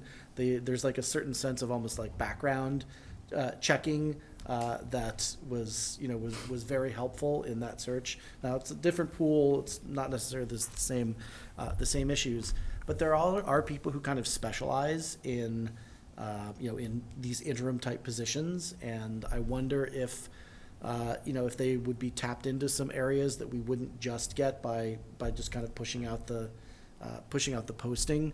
And furthermore, some of the work that we would do would carry over into the larger superintendent search. Like, we're looking for something different in an interim. But I think that there's some kind of some of the initial work that gets done can then also just kind of like carry over into the full search. And obviously, I recognize that I'm spending Paul's money left and right here. But if he didn't want that, he should have been here. So. He's missed so 2 meetings. It's something that I would want to definitely think really hard about what the best move is on that. I'm certain that we could do something credible internally and do a good job with it, but I'm wondering if that's not something that bringing in some real professional expertise on that would not be to our benefit, that we would be maybe glad afterwards that we had spent that money. I was going to say, to build on that, I do think that the team is great in here, but why not? I think it would be money really well spent to give them even more support. Mr. Maho. What is our timeline looking like for this in terms of, sort of what I'm hearing from everyone here is that sort of the interim is probably the way to go. Do we formally vote on that? And then if we do, when does this get started? When do we need to know by? So, can I please? All right. Yep. I mean, you did tell me to, so I feel like No, I a did. little bit, Yes, I did. So we talked with Andrea today and started thinking about if the committee decided to go with the interim this evening and was going to support Andrea running this, we would have this posting out by the end of next week. Absolutely. By the end of next week. that is not something we could, if we have a search firm, that's not going to happen. We're going to have them come in, we're going to have to, I mean, it's going to delay us a bit. From there, then she sets up sort of the post, putting out the call for a search committee. Oh, sorry. Is he giving me a thumbs up because he's No, happy? he's got a or is question. he- oh, You sorry. keep going. Sorry, Mike. Put out the call for a search committee, which may not need to be as large a search committee as you will have for the permanent superintendent, but still a significant size search committee. That would then go out, people would then write back, we would choose the search committee, so then all of those pieces. When we talked through the weeks that those sorts of things take, it looked like we thought we could be interviewing the finalists in our public meeting the week before April vacation. So we would hopefully have our finalists here, looks like the 16th of April. They would interview in public with all of us. We would vote maybe even that evening to hire the interim. Puts us before the break, and then time for them to work alongside, at least get some of the ropes before Glenn is then preparing for his next position. So that seemed to be a pretty quick-moving, fast-paced timeline. I felt very confident in how she approached it. She seemed to have really strong ideas on where this was going to go. Lots of colleagues in human resources across the state, so. But that's sort of what we were thinking, and just in terms of if we were to do this, could we have this sort of decided before the April break? And she said that we could. Yep. Dr. McCaldy. Yeah, so good discussion. Definitely in support of going down the interim route based on the feedback. I just wanted to share experiences I've had in hiring people, and I'm wondering if we can apply it here, especially senior leadership roles. Something that we could do is have Andrea put out the rec, right? See the quality of candidates she gets. She's not quite happy with those candidates, then we can execute on having the recruiting firm have the rec out also, and then try to get us a better candidate pool. And so, really can engage with Andrea and say, hey, how long does this take? Well, in a week, 2 weeks, and then we can engage a recruiting firm if she's just not getting good candidate flow or really great candidates coming in on her own accord. Just want to know what people think about that approach. I say thank you, Dr. McCaldy, because I like it. I think it's a good idea. Because,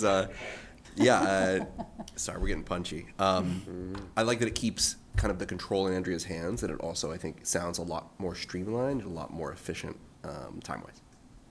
Thank you. Okay, cool. Thank you. Okay, so it sounds like we are in agreement that an interim is the right move for the district. We're still, it seems like there's a little bit of discussion on how we approach getting it out there. Now, Jen and I met with Andrea earlier today. I think, excuse me, based on the timeline that she laid out and the conversation that we had, my preference and my suggestion would be that we allow Andrea to do the search. I actually like Mike's suggestion about using a search firm if we don't like the quality of candidates we get. But certainly, I can appreciate there are feelings, to the contrary. So, but I do think it's important for us to come to a decision sooner rather than later. I mean, I would like to leave tonight knowing what we're doing if the group is comfortable, but I can certainly understand if that's not the case.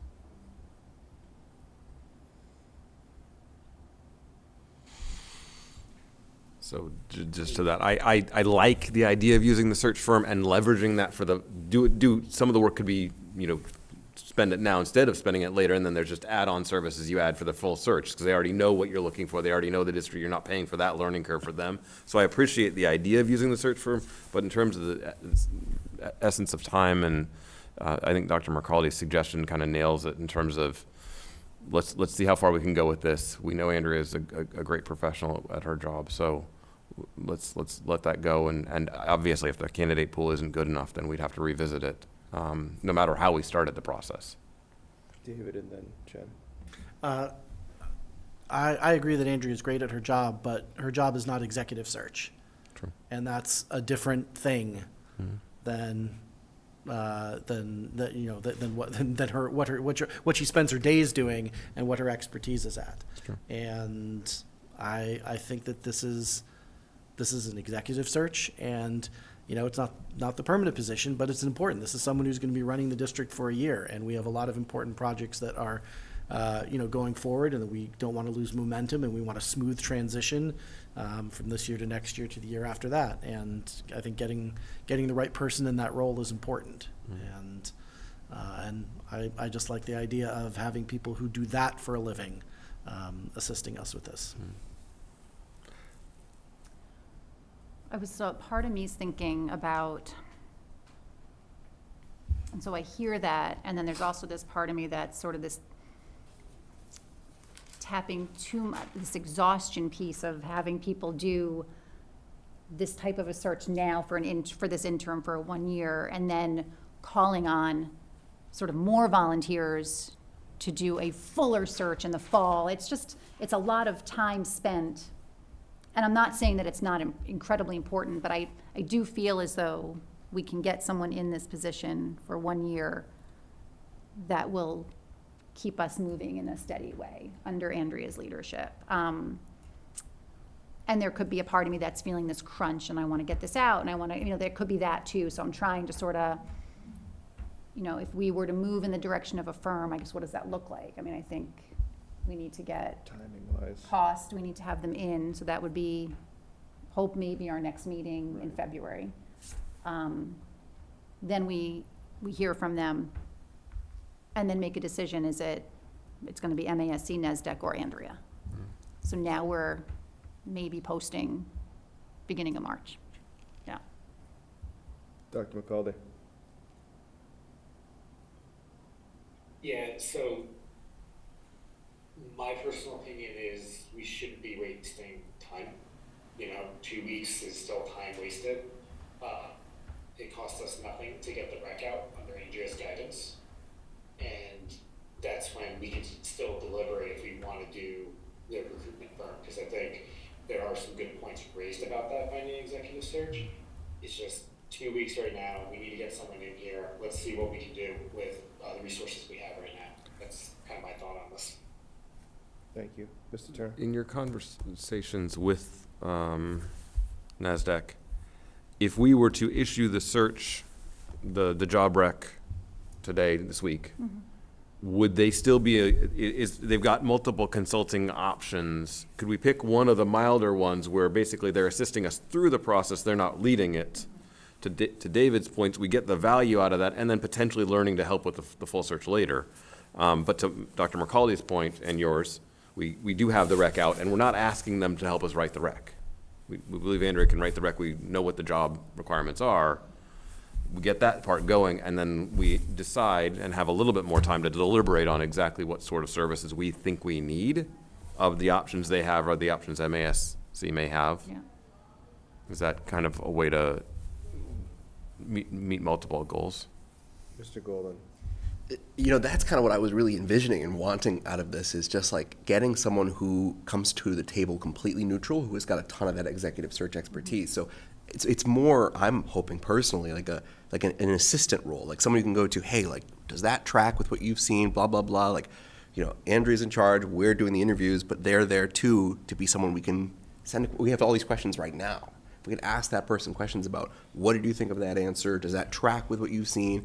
Just to have an outside perspective, because we're in the mix of, it's hard for us to see the full picture, the full board in town right now with the schools, because we're in it.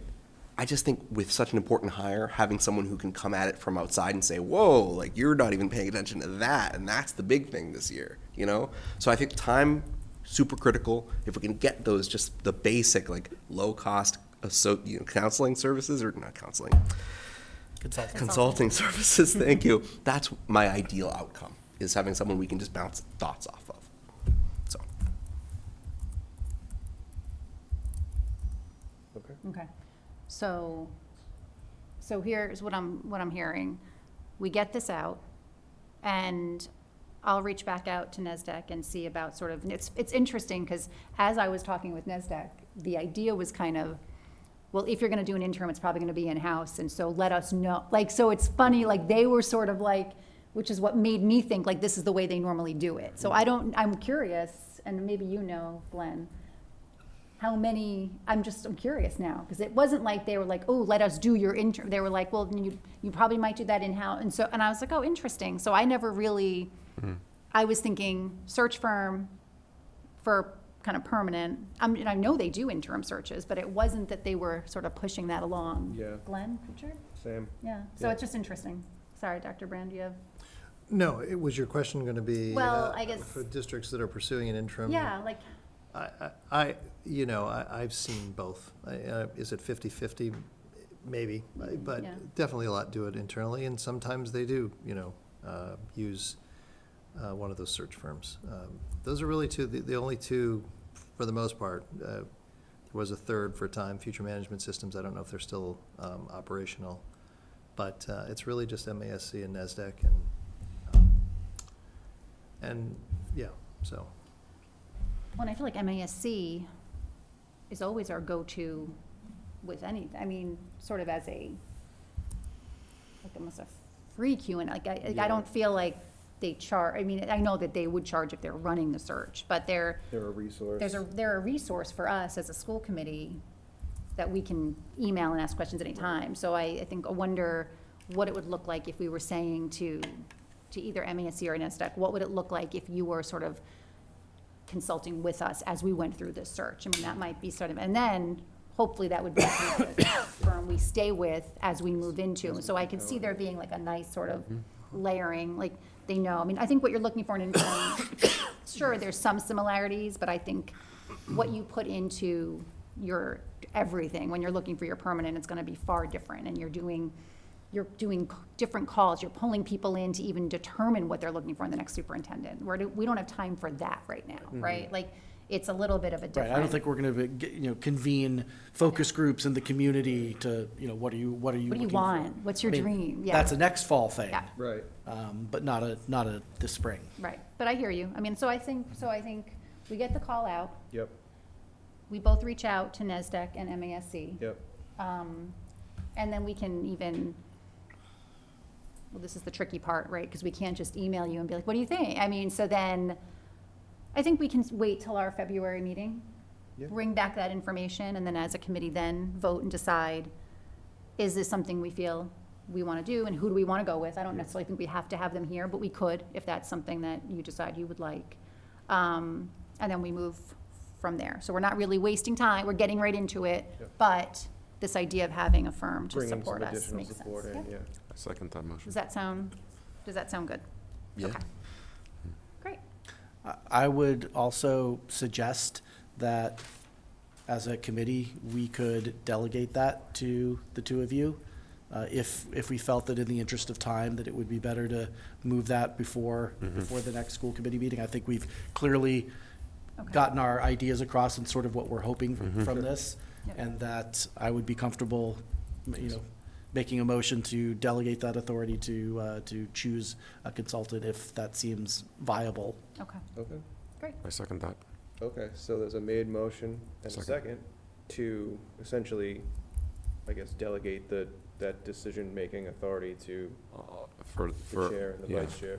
For For the- a firm that might assist us with the search, consultatively. So motion made and seconded. Questions, comments, discussion? Okay, all those in favor? Unanimous. So we will talk to Andrea and outreach the Perfect. search firm. Thank you for your Thanks, efforts. everybody. Thank This you. is great. Yeah. Thank you so much. And bring it back to us if you really feel that that's best, Sure. and that you need to, but. Okay, Thank you. this is great. Thank you, everybody. Okay, that concludes new business. We're gonna go back, just in case, to public comment. No public comment. Really? We have one item of old business. It's the update on the Wilmington Middle School principal search. Dr. Brandt. As quick as possible. There's a memo in the packet for those that may be watching at home that outlines what our two semifinalists for the middle school principal search. As you know, Mr. Kyer is serving as the interim principal right now, and so the district is conducting a search for the permanent principal. As you can note there in the memo, Mr. Kyra is one of two semifinalists, and Mr. Robert McGrath is the other, currently the assistant principal at Lunenburg Middle High School. A lot of activity unfolding in the last few days with this search, including earlier this week, site visits by a group of those that representation that served on the screening committee, along with many of the central office leadership team. We visited the Wilmington Middle School, and we also visited the Lunenburg Middle High School. Today, those candidates respectively were in our in-district visit.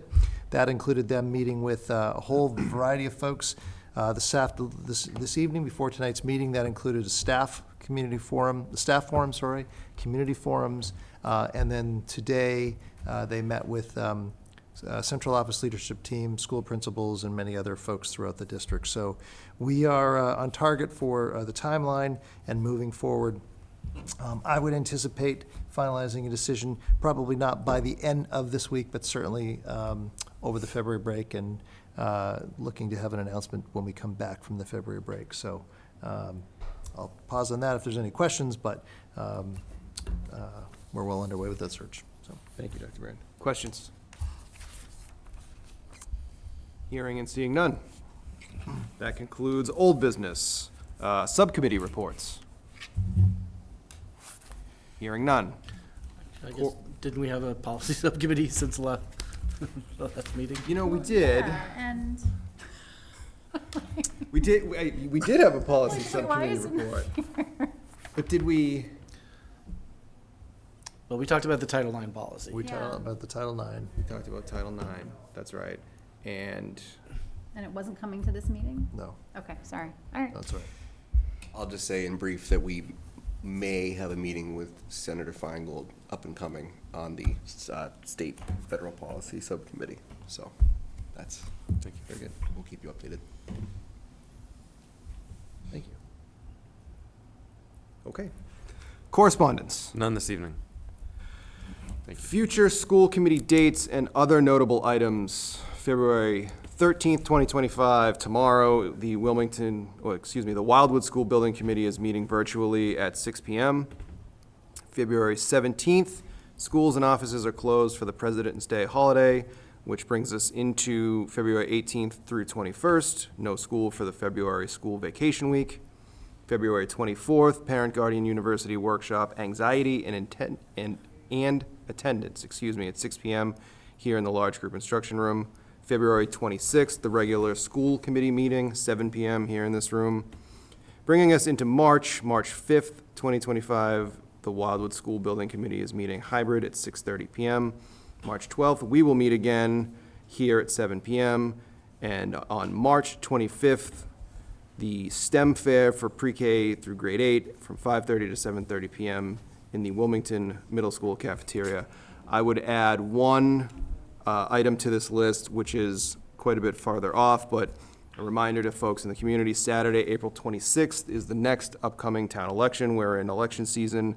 There are several seats up for election this year, including 3 seats on the school committee, 2, I believe, on the select board, housing authority, the Shawshene School Committee. So town clerk's office has any information that folks might have questions about for that, but a reminder that we are in election season, and so folks who are interested should contact the town clerk.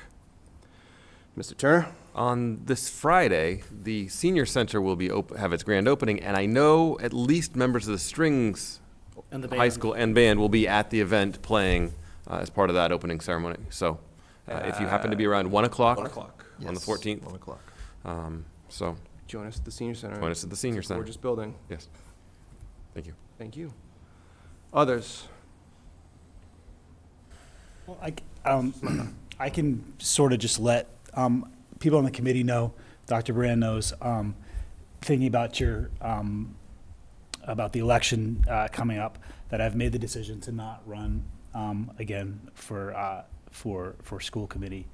I've really truly enjoyed my time on the committee. Couldn't have asked for a more competent, thoughtful, helpful group of colleagues.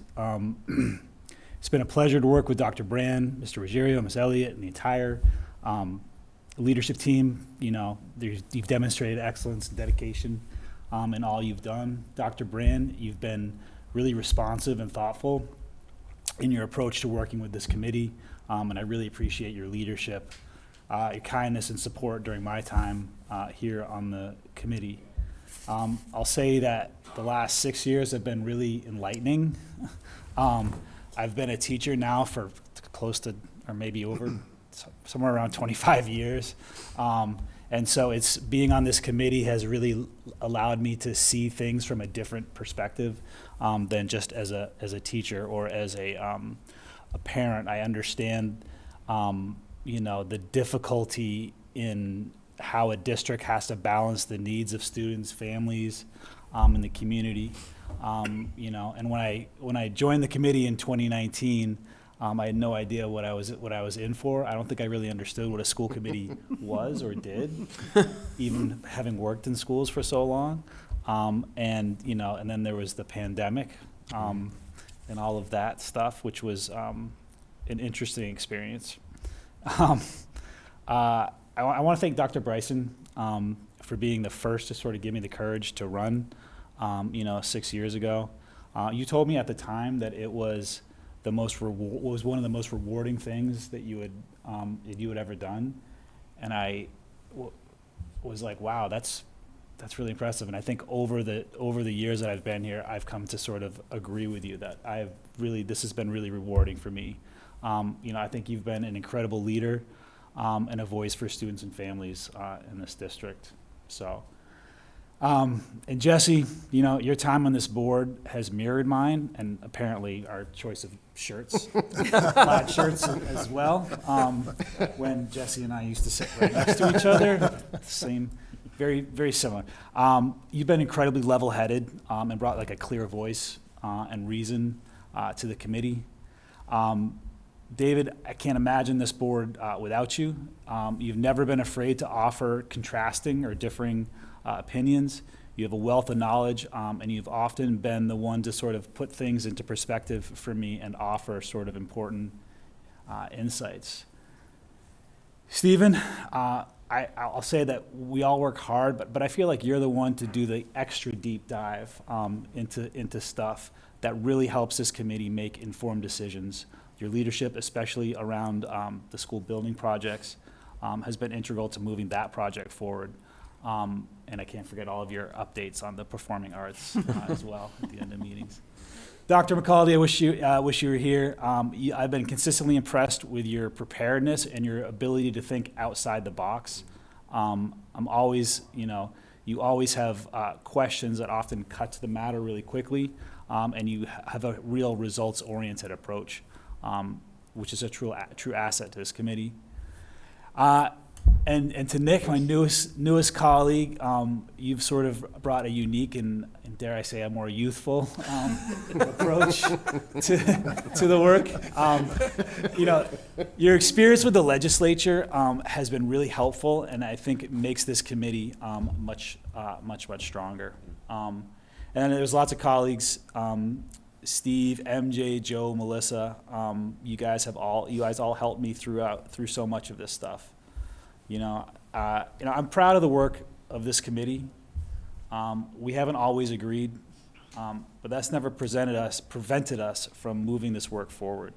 I can't tell you how many times I have been certain about something before I come to this meeting, and then I hear the different perspectives, and my mind has been completely changed because of it. We're in this age, I think, where a lot of governing bodies especially at the national level are more concerned with sort of grandstanding and sort of causing division. And I think this committee has done the exact opposite of that, and really sought to find common ground and making decisions, for the greater good. And so I have a profound and deep respect for all of you. The whole Wilmington Public Schools community, I think of all of the people that have come through here, the countless numbers. They share their amazing stories of the learning that's taking place, whether it's student representative reports, like a robotics demonstration, a performance, the recognition of student athletes, teachers who are proposing these amazing trips all around the world, administrators reporting on the work that they're doing, staff reporting on the implementation of important initiatives, things that help a lot of our most vulnerable students, community members voicing their opinions through the public comments. I really think that Wilmington is like a really very special place, and I'm happy to have been like a small part of it. I'll also add in, thank my wife Amanda, my kids Avis and Nick, they've allowed me the time and the space to do this, and without your consistent support and understanding, none of this is possible. So I thank you, and I love you. And with all that said, there's still a couple more months left here. So there's a lot of work left ahead, and I am in full support of Jesse and Stephen, who are also going to be running for re-election. We've got a lot of transitions coming up, and I trust their sort of proven leadership, and I think I fully support them. So thank you for indulging me at the end of this very long meeting in that, but thank you all very much.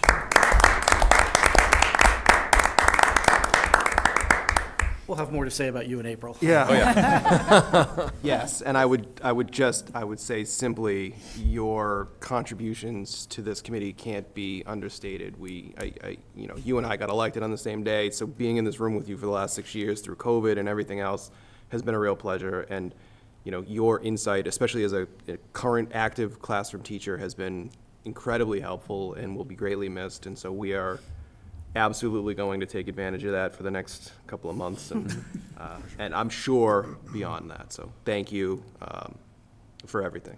Thank you. Appreciate that.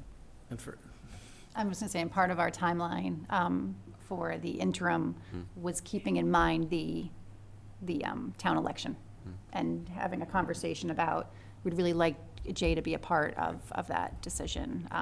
And so that was sort of that April 16th, if I didn't say it earlier, was sort of like, we're trying to kind of have you be a part of helping us manage that next piece. Yeah. Thank you. David? And I know it seems impossible to fill Jay's shoes, but we are going to need a new committee member, and there are 3 weeks plus left for someone to throw their hat in the ring and pull papers and collect signatures and come join this merry band. It is a merry band. It's very doable. It's very fun. Okay, thank you. With that, I would look for a motion to adjourn. Mr. Colton. I moved youthful exuberance. Second. Yeah. Mr. Samaha. All those in favor? That's unanimous. Thank you. Good night.